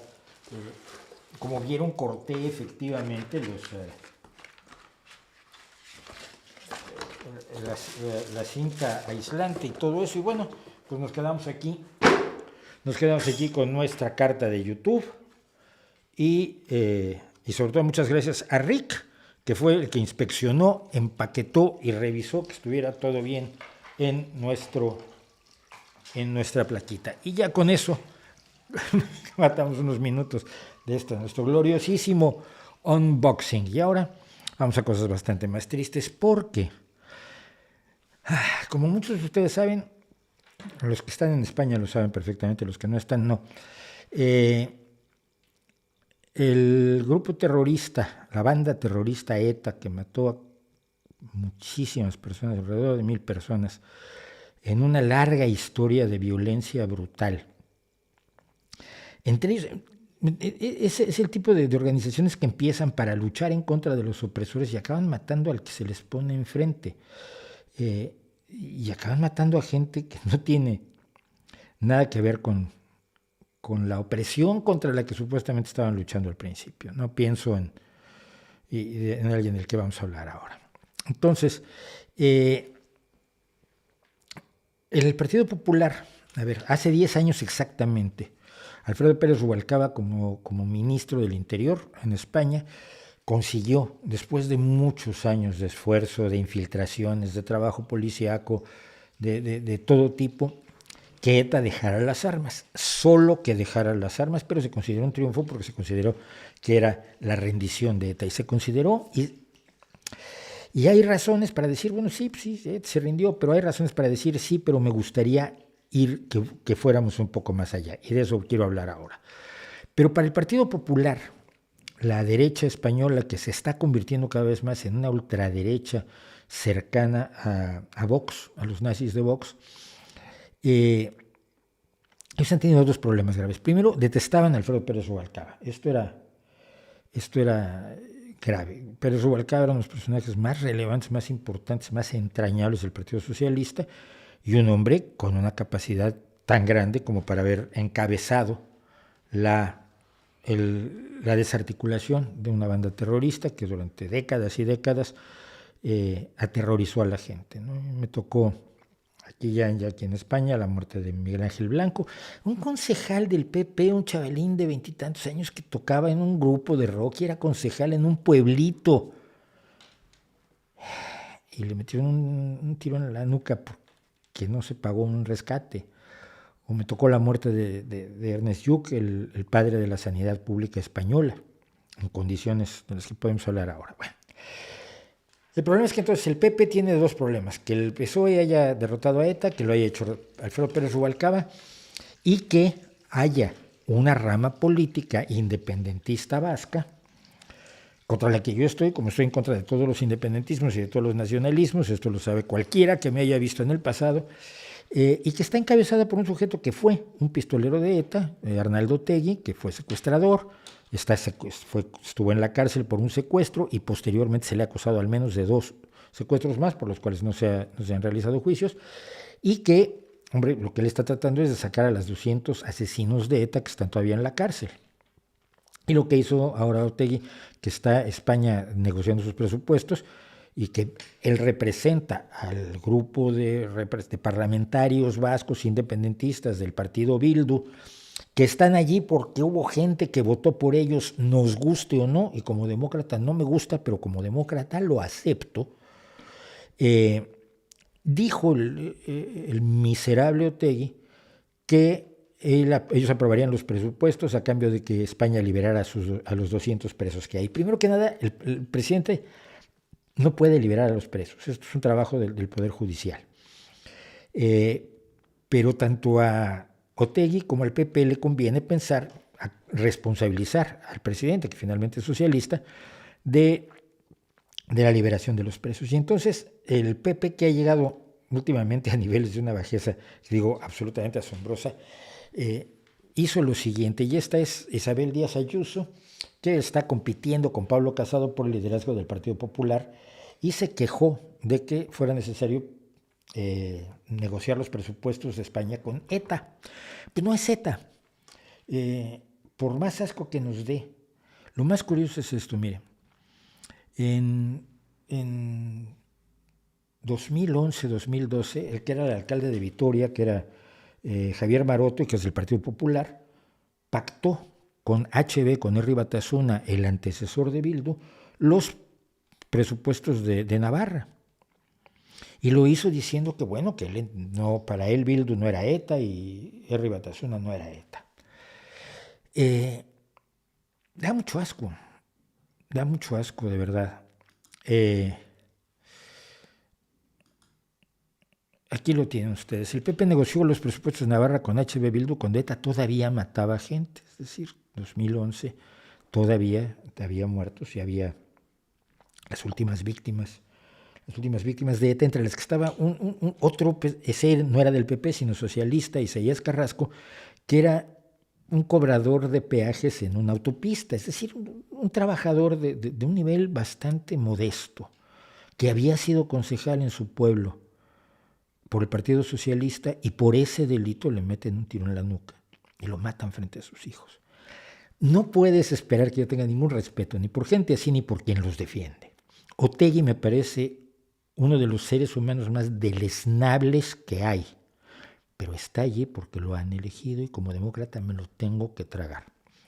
Otegi se reunió con Ernest Lluch pocas semanas antes de que lo mataran, con Ernest Lluch, y Ernest Lluch le llevó un balón firmado por los jugadores del Barça al hijo de Otegi, porque sabía que el hijo de Otegi era del Barça. Y Otegi ni le advirtió que lo iban a matar, ni protestó cuando unas semanas después le metieron un tiro en la cabeza al padre de la sanidad pública española, de la que se benefician hoy también los defensores de ETA. Bueno, pero ¿van a negociarse los presupuestos con ellos? Sí, la gente que los votó también es destinataria de los presupuestos del país, nos guste o no. A mí no me gusta, pero soy un demócrata y lo trago. Pero el colmo es cuando Ayuso dice lo siguiente, que a mí me dejó aterrorizado. Me hace gracia cuando tengo que escuchar al etarra del señor Otegi, que ha estado en prisión por ser pistolero, secuestrador y por pertenecer a una banda terrorista, hablar para blanquear lo que ha sido el terrorismo. Nos hablan de las víctimas del franquismo todos los días, pero hay que abandonar a las víctimas del terrorismo, que son de ahora, cuando ETA está más viva que nunca. A ver, a mí no me hace ninguna gracia. A mí me da muchísimo asco cualquiera que intente blanquear el terrorismo de ETA. Ahí me llama la atención que el lenguaje que utiliza Isabel Díaz Ayuso, o sea, que le hace gracia. ¡Ay, qué gracioso, Isabel! Están blanqueando el asesinato de casi 1,000 personas. No. Pero cuando dices que ETA está más viva que nunca es porque eso es lo que quisiera el PP. Necesita a ETA viva. Cuando los independentistas vascos están en las instituciones democráticamente, no son ETA. Quieres que sean ETA porque de otra manera no puedes, no tienes argumentos para enfrentar al gobierno al que quieres destruir. Porque mira, el problema con ETA no es Bildu. El problema con ETA, que yo he denunciado en numerosas ocasiones, es que hay 377 asesinatos de ETA sin esclarecer. Es decir, hay cientos de asesinos de ETA que están libres y felices de la vida y que gozan de impunidad y que deberían estar en la cárcel porque han asesinado a 377 seres humanos. El problema es que ETA como organización no se ha rendido. Dejó las armas, pero no se ha rendido. No ha entregado las armas que tiene. No ha entregado los pisos francos, las inversiones inmobiliarias que evidentemente hizo y que sabemos que hizo a lo largo de toda su existencia. No ha entregado los enormes recursos económicos que exaccionó sobre todo a los empresarios vascos para mantener financieramente el esquema de la banda terrorista. Quiere decir esto que ETA, alguien de ETA en algún momento enloquecido como el IRA auténtico en Irlanda, puede decidir volver a matar. Entonces, el problema no es que una parte de la banda terrorista, incluido el bestial Otegi, esté en las instituciones. Otegi salió de la cárcel, pagó su culpa, nos guste o no, sea despreciable o no, sea verdaderamente una verruga en la zona más dolorosa de la humanidad. Su posición, su estancia allí es legal. No, yo no le daría la mano, jamás, pero tengo que reconocer su legalidad. Pero es bueno que los independentistas vascos estén en las instituciones, incluso gente como Otegui, sí, porque así no matan. Y eso era lo más importante, y lo decía Ernest Lluch en el primer alto al fuego de ETA. Decía Ernest Lluch, así no matan, y que no maten es lo importante. Pero el PP necesita que ETA esté viva, si no, decía yo, no tiene argumentos. Sobre todo no tiene argumentos para no participar democráticamente como representante de una gran parte de la ciudadanía española en la elaboración y aprobación de los presupuestos generales del Estado. El pretexto del PP para eludir su responsabilidad política de participar en los presupuestos son los pocos representantes de Bildu en el Senado, en el Congreso, en el Legislativo. También es su pretexto para no participar en la renovación del Consejo General del Poder Judicial, en el gobierno general del país, con todas las cosas que se necesitan consensuar en beneficio de todos. Porque esto lo haces durante el tiempo de gobierno, en lo que te preparas para que cuando vengan las elecciones tú discutes y te confrontas y tomas el poder. Porque quieres tomar el poder, para eso existen los partidos políticos. Pero el PP ha tomado el ejemplo de Donald Trump y está en campaña permanente. Ese sí es un problema para la democracia. Si el PP creyera que es tan malo que se pacte con Bildu, entraría al diálogo de los presupuestos y además reconocería que hubo algo extraño cuando pactó el PP con Bildu o con HB, que era su antecesor. Si no lo hace, ¿qué es lo que está logrando el PP? Forzar que Bildu sea parte de la negociación de los presupuestos. Esto es lo mismo que hicieron ellos, pero ahora lo usan cínicamente como base política, para quienes estamos atentos a la violencia de ETA, pero también a la mentira de los neotrumpistas, y para remate somos demócratas, que cada vez parece estar menos de moda y cada vez creo que es más necesario. Todo esto resulta verdaderamente nauseabundo. Señora Ayuso, usted podría comportarse como una persona normal alguna vez, por favor. Bueno, yo creo que con eso ya seguimos metiéndome en problemas con todo el mundo, ¿no?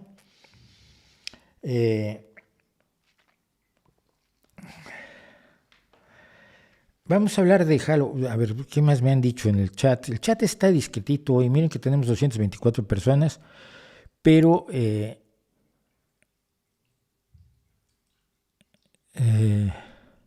sí, bueno, es que son melodías, les vuelvo a decir, toda la música yo la saco de un sitio que se llama Artlist, que es un sitio de música royalty free, que pagamos con los apoyos que tenemos de ustedes en Patreon.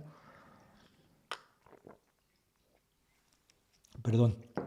Entonces, para no estar pagando canción por canción, tenemos una suscripción anual con Artlist.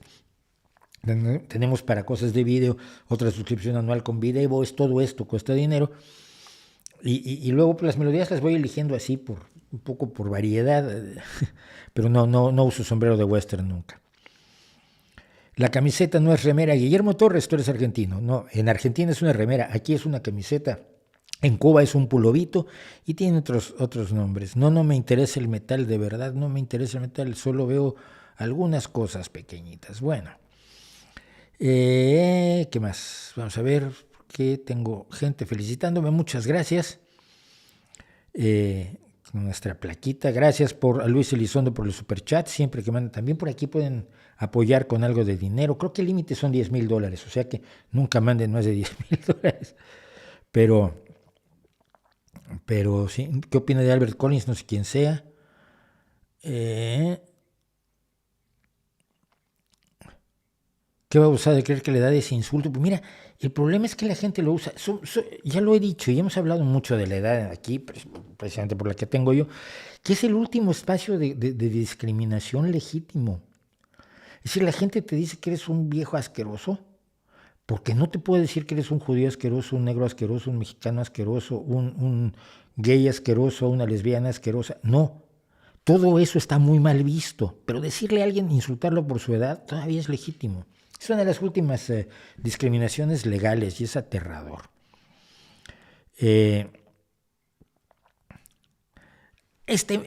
Fausto Sosa Negro, Cyber School, me estás dando pie para lo que viene después. Dice Fausto Sosa Negrete, Halloween no me ofende, solo que quiero una fiesta a los muertos, son míos, los seres demoníacos no son míos.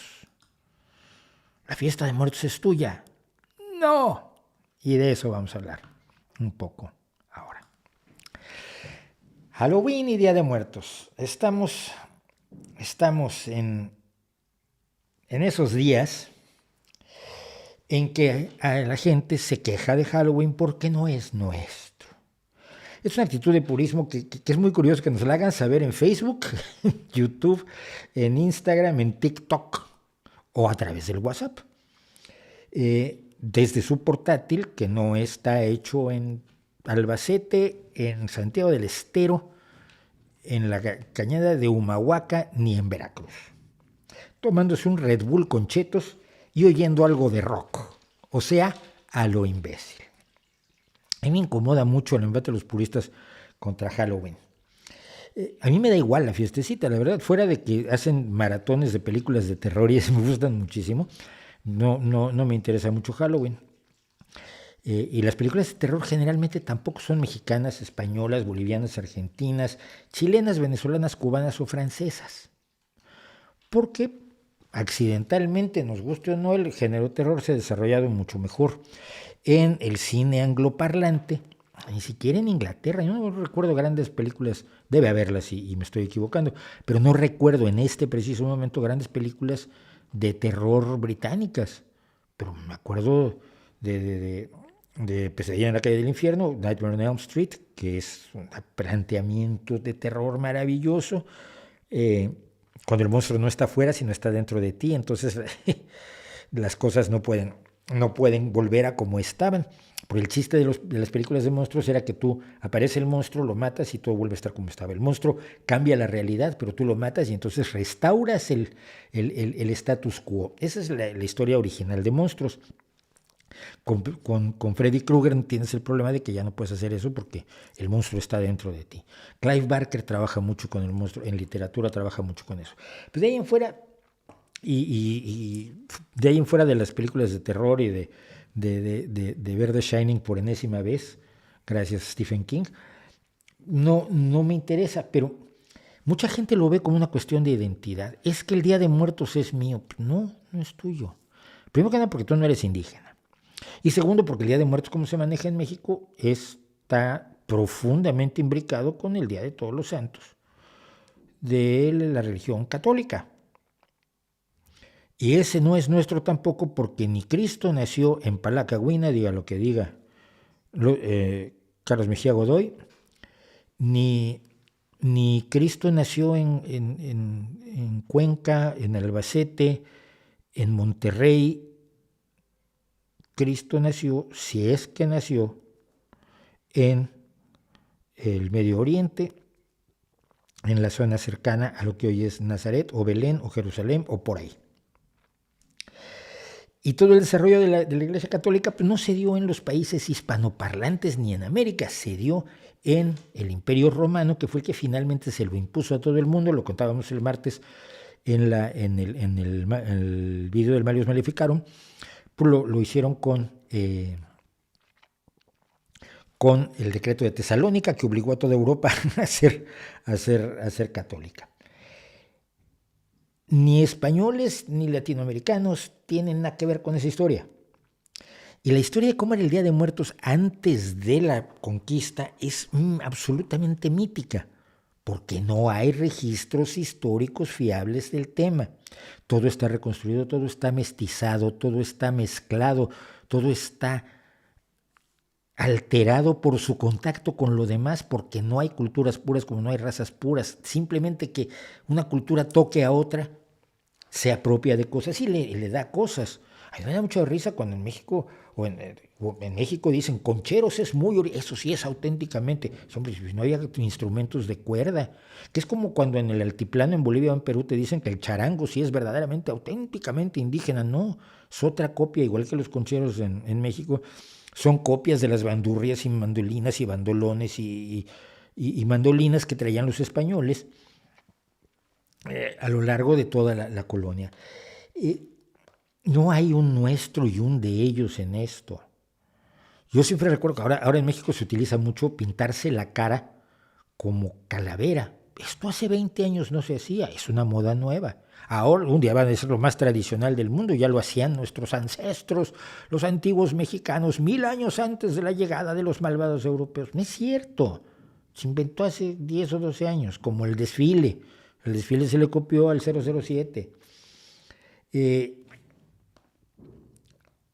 Lo mío no existe, lo mío no es mi identidad, no hay identidades tales. Nuestra identidad no es ni la del azteca, ni la del conquistador, ni la del romano, ni la del judío originario, que es Jesús.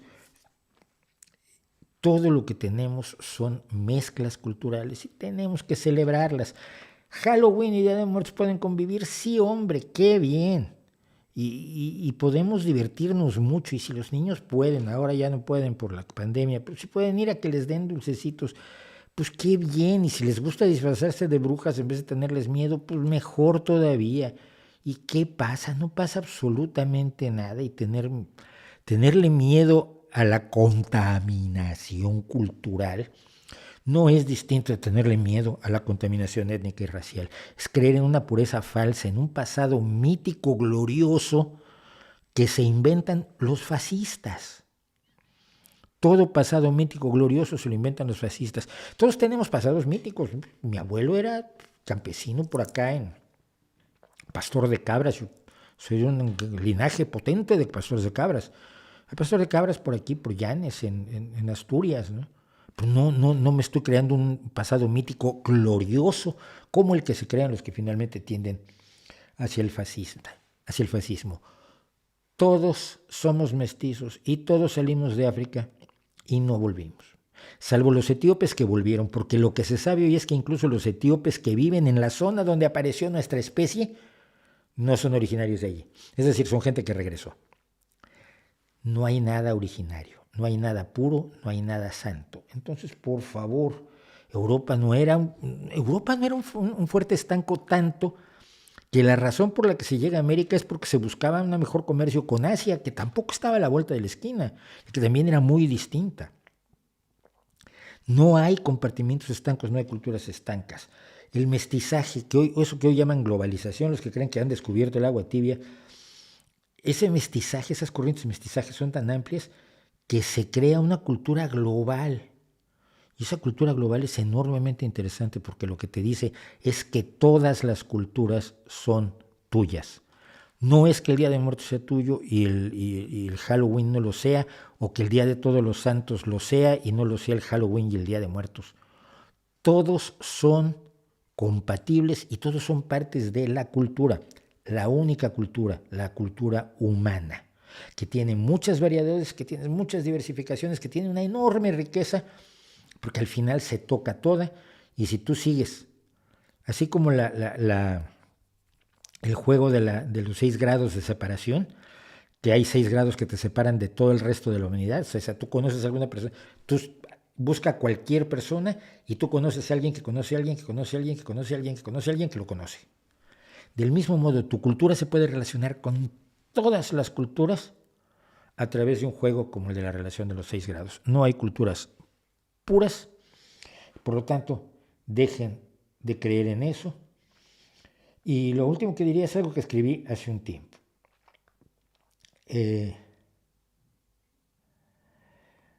Mi identidad la construyo yo, la construyo con toda la gente que tengo cerca.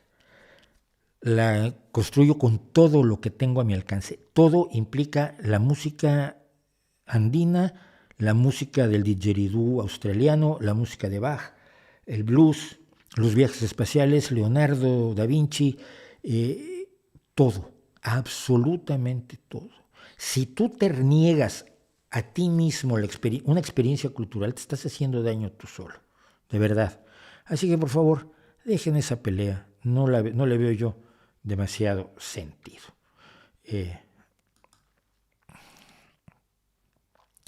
20:35. Tengo una escaleta que estoy viendo si consigo seguir y más o menos lo hemos logrado.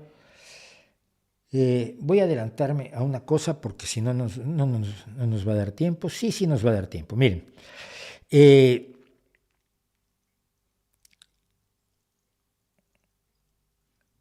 encontré con esto. Greenpeace estaba presumiendo el 26 de octubre, o sea, hace 2 días, que su mayor barco, el Esperanza, todos sus barcos son a diésel, ninguno es a remos, ni es a vela. Sus barcos son a diésel. El mayor barco de Greenpeace, el Esperanza, fondea ante la planta de gas del puerto de Sagunto en Valencia. Varios botes frenan el avance de un buque con 138,000 metros cúbicos de gas fósil de Texas y extraído con fracking. El gas calienta el clima y empobrece a los hogares. Están orgullosísimos por bloquear el acceso de un barco gasero a la planta de Nagas en Sagunto. Por supuesto, ahora ya el barco entró, descargó su gas, que se necesita para que la gente no tenga frío en España. Minucias. Detalles menores. Pero bueno, a algunas personas nos interesa la gente antes que el postureo.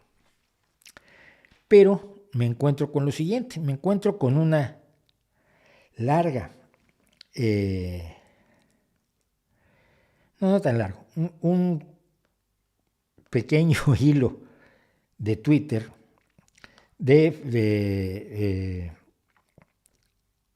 permítanme, es que me pierdo luego yo.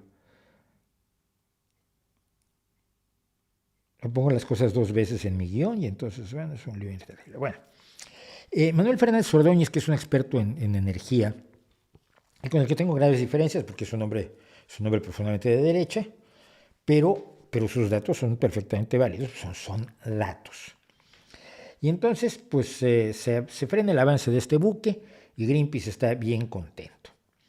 Y entonces alguien rescató este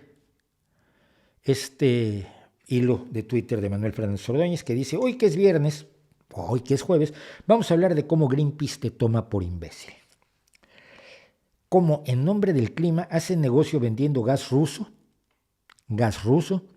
haciéndolo pasar por verde, eólico y hasta vegano. Acompáñenme en este hilo. Greenpeace en Alemania, con nombre Greenpeace EV, se crea en 1980 como asociación sin ánimo de lucro. Ya he hablado de los suelditos que se pagan los directores de Greenpeace, de 80 hasta más de 100,000 euros al año. Sueldos que no cobran muchos jefes de Estado europeos. El director de Greenpeace en cada pequeño país.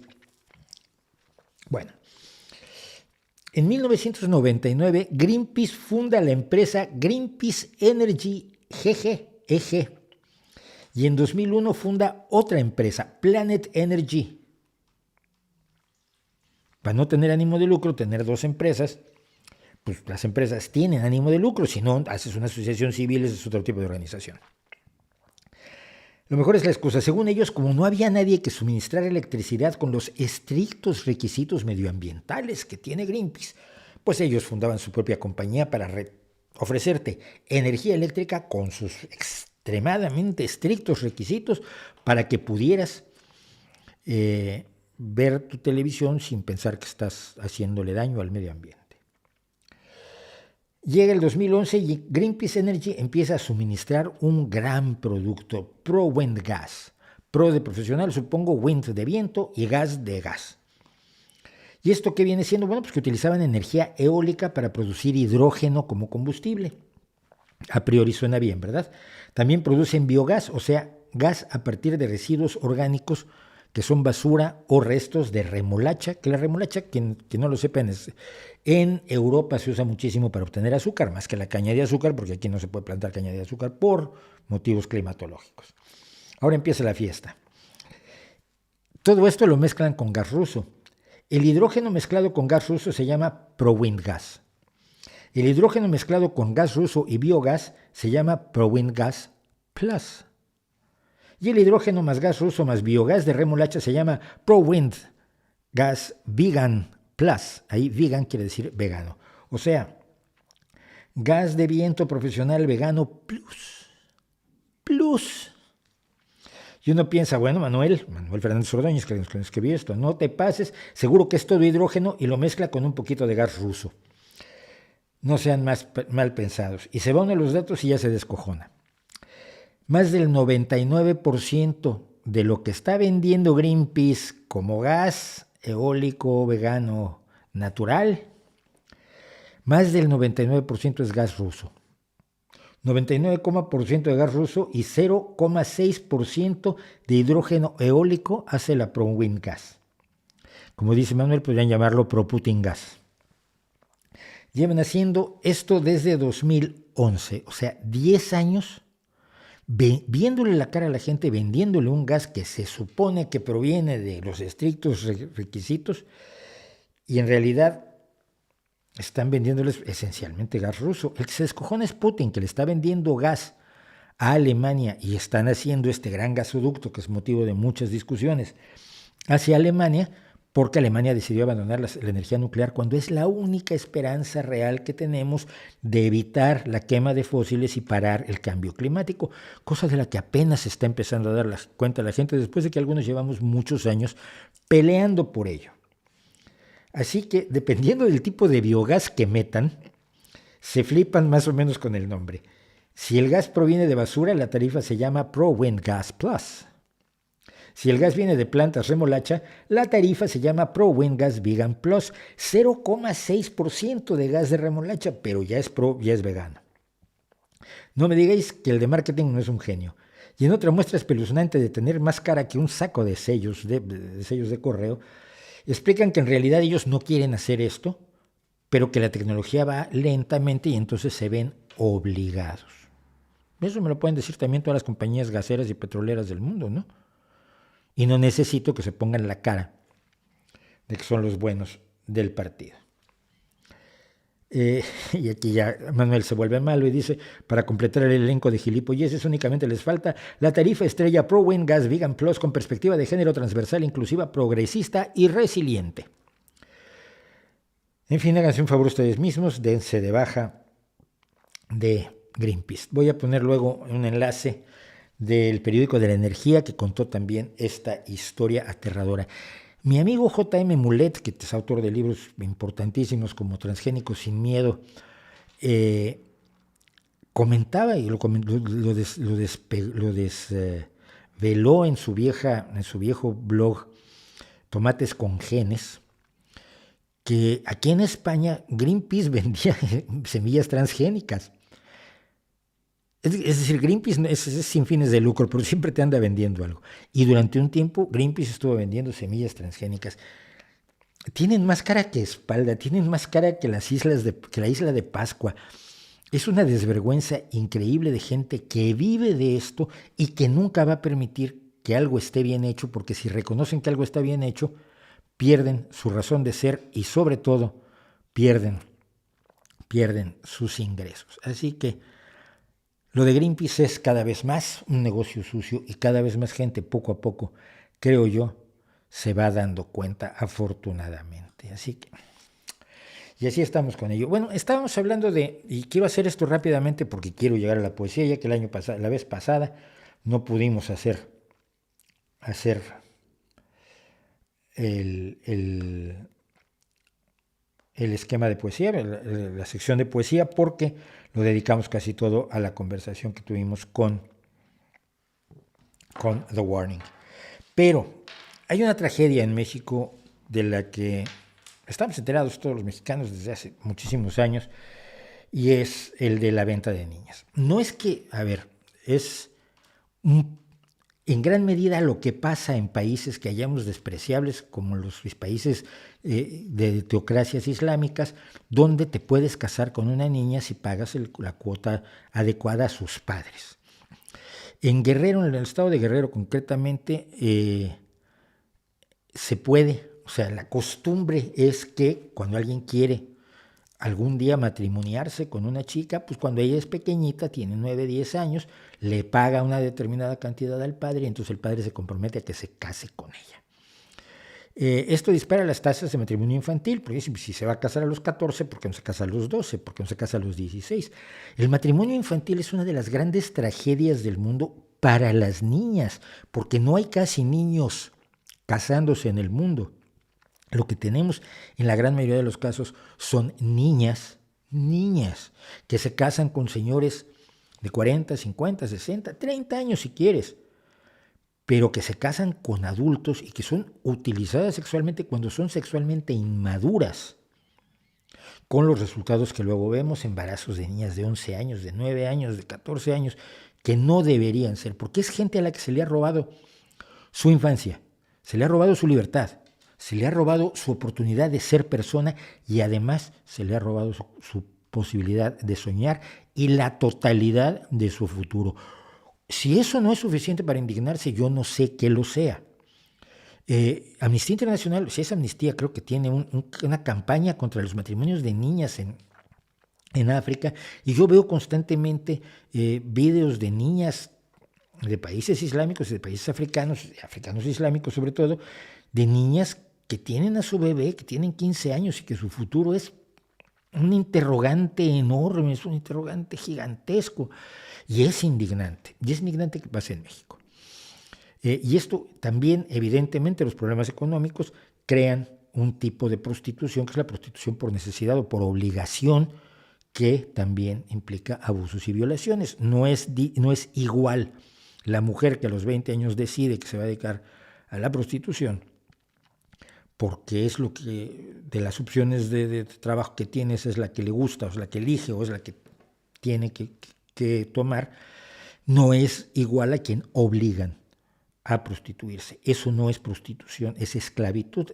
Y siempre debemos llamarle esclavitud, nunca le llamemos prostitución. Así como a los esclavos a los que obligan a picar piedra, no les llamamos obreros de la cantera, no les llamamos canteros, llamamos esclavos. Y la esclavitud debería ser una de nuestras preocupaciones. Esto es un hecho que en México, en las zonas de Guerrero y Oaxaca, nos ha preocupado a muchos durante muchísimos años y que nadie ha hecho absolutamente nada. Pero uno pensaría que un gobierno que se supone progresista va a llegar y va a hacer algo. En varias ocasiones se le ha preguntado al presidente de la República, Andrés Manuel López Obrador, sobre el tema. Pero lo último fue esto, y quisiera yo no tener que ponerlo, pero bueno. La pregunta que me hacían es, a ver, ¿qué nos dice o viene a ver lo de la venta de las niñas, lo de la prostitución de niñas? No vengo a ver eso.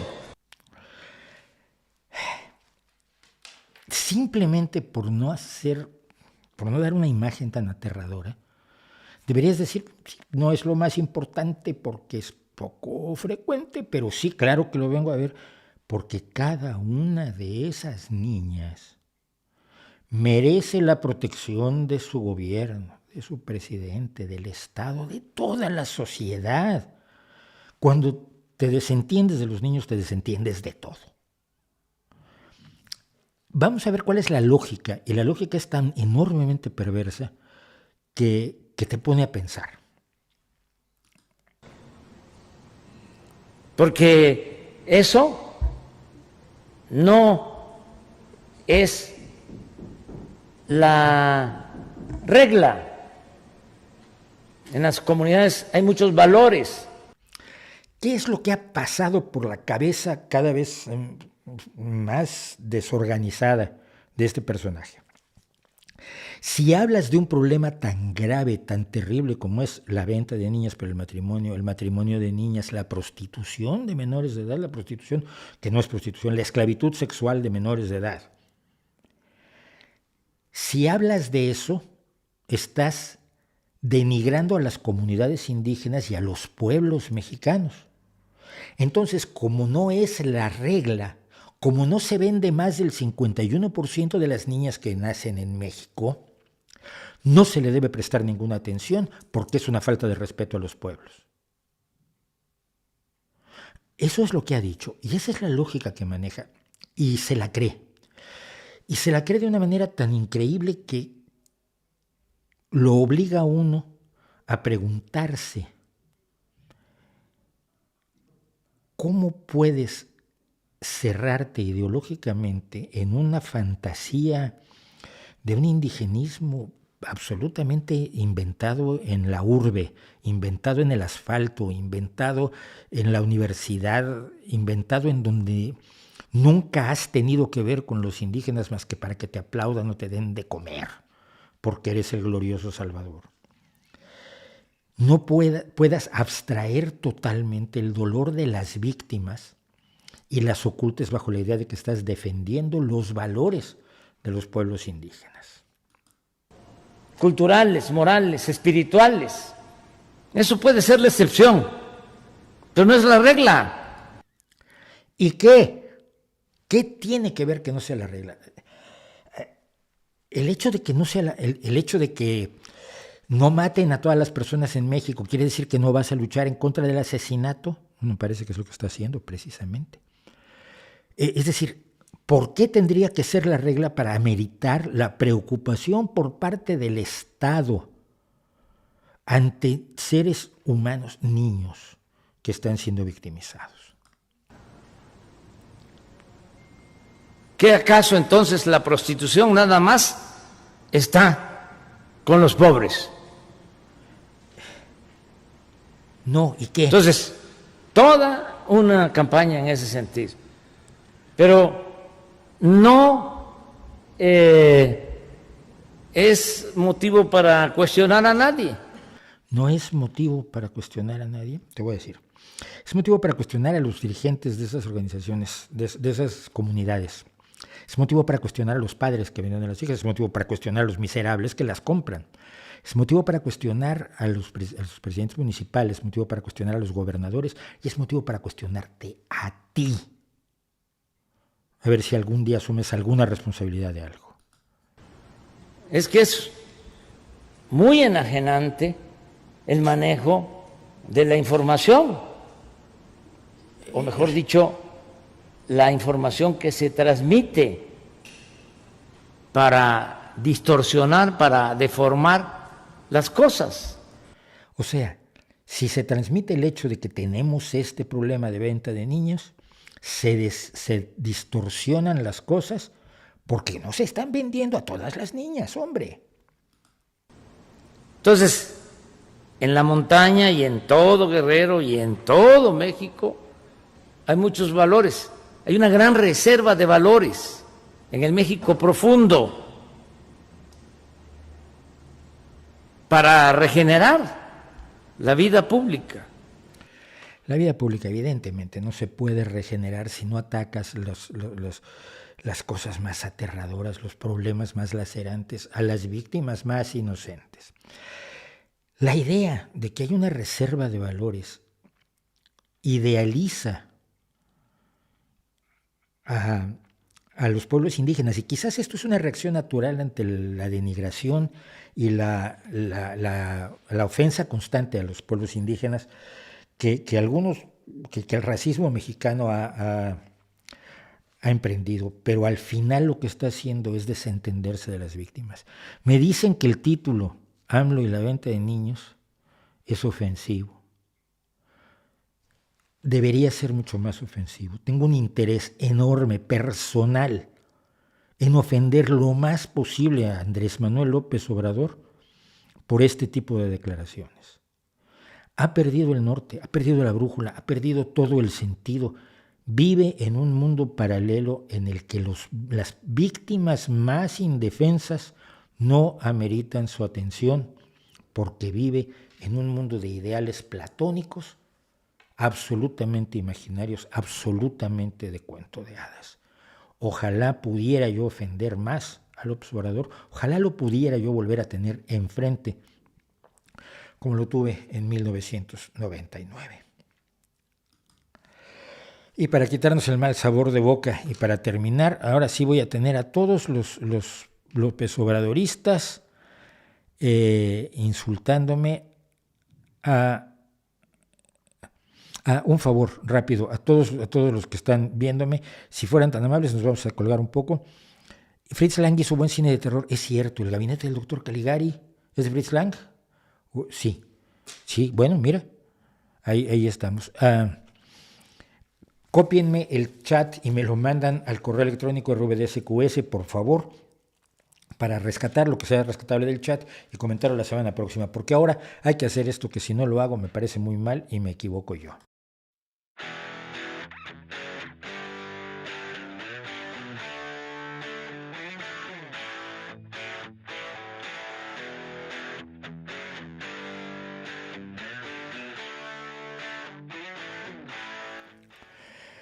Hoy vamos a tener a uno de los grandes poetas españoles del siglo XX, alguien a quien por alguna extraña razón no se me había pasado, pero bueno, había quedado en medio de la vorágine de poetas. 37 poetas o algo así ya han pasado por aquí soportando mi mala lectura, pero mi gran entusiasmo.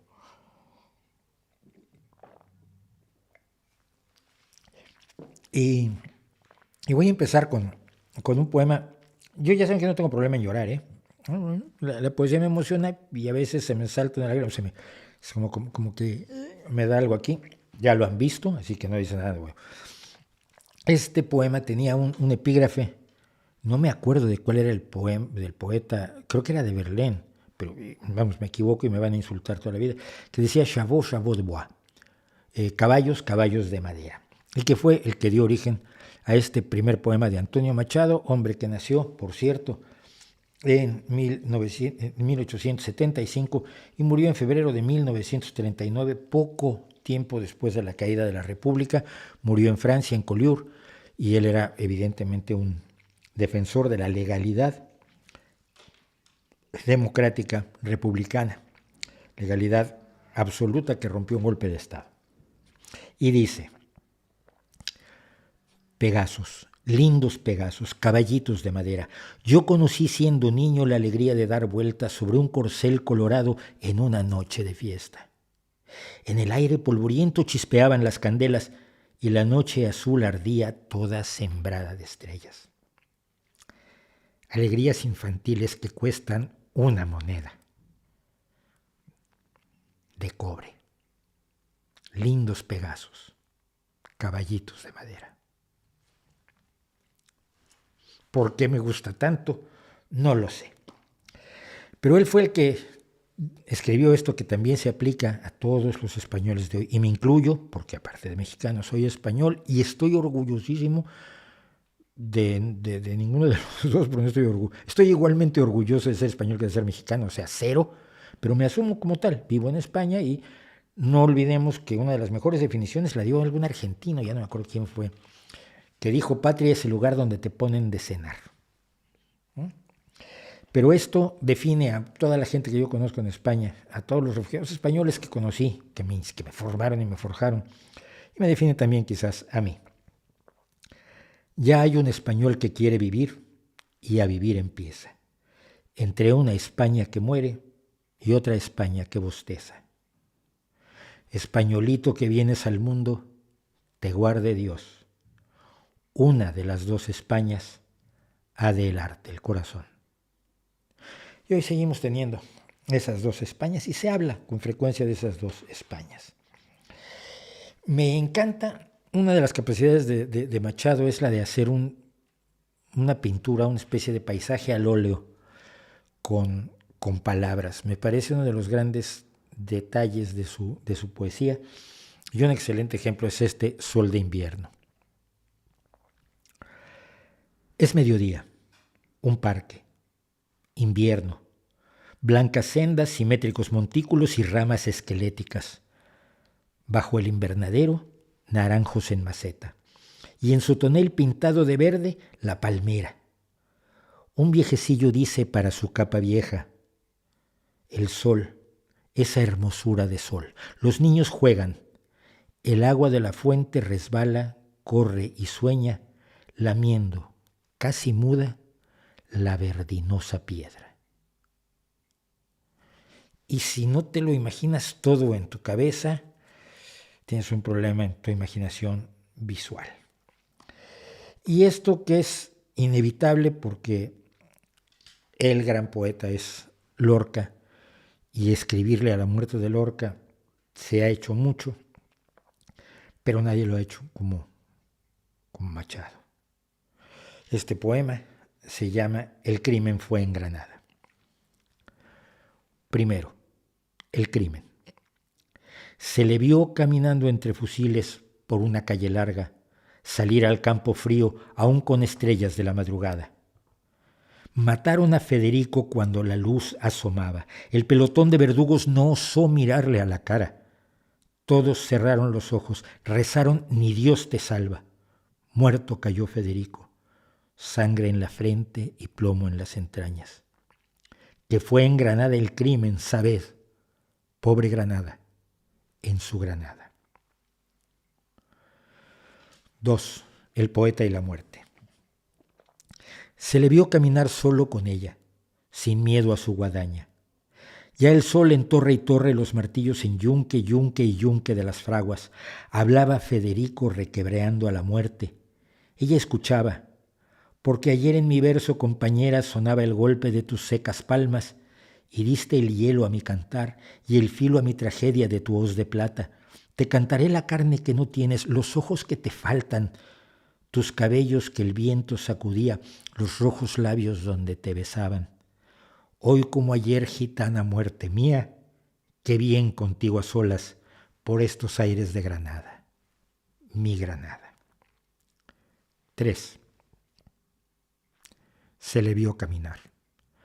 Labrad, amigos de piedra y sueño, en la Alhambra, un túmulo al poeta, sobre una fuente donde llore el agua, y eternamente diga, el crimen fue en Granada, en su Granada. Machado cantándole a Lorca. Pocas veces la poesía alcanza ese nivel. La próxima semana estrenamos algo que no nos dio tiempo de estrenar hoy, que vamos a comentar un álbum, una canción, a un creador, algo de música, sin música, porque si pongo música me bloquean o me desmonetizan, o YouTube me castiga de alguna manera, pero sin música vamos a hablar de música. Y vamos a hablar de algo que se va a llamar La Pequeña Serenata del Nocturno. Así que no se lo pierdan la semana próxima. Y vamos a seguir hablando de un montón de cosas más que nos interesan. Que me interesan a mí, que creo que les interesan a todos. Y que espero que sirvan para que ustedes inviten a otras personas a que vengan. Ya lo saben, si tienen amigos a los que creen que esto les puede gustar, pues invítenlos. Y si no, inviten a sus enemigos para que lo pasen mal oyéndome.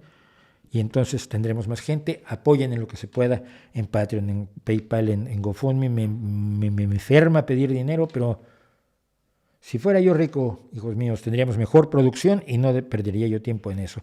Nos vemos la semana próxima. Ahí les dejo mi reputación para que la hagan pedazos.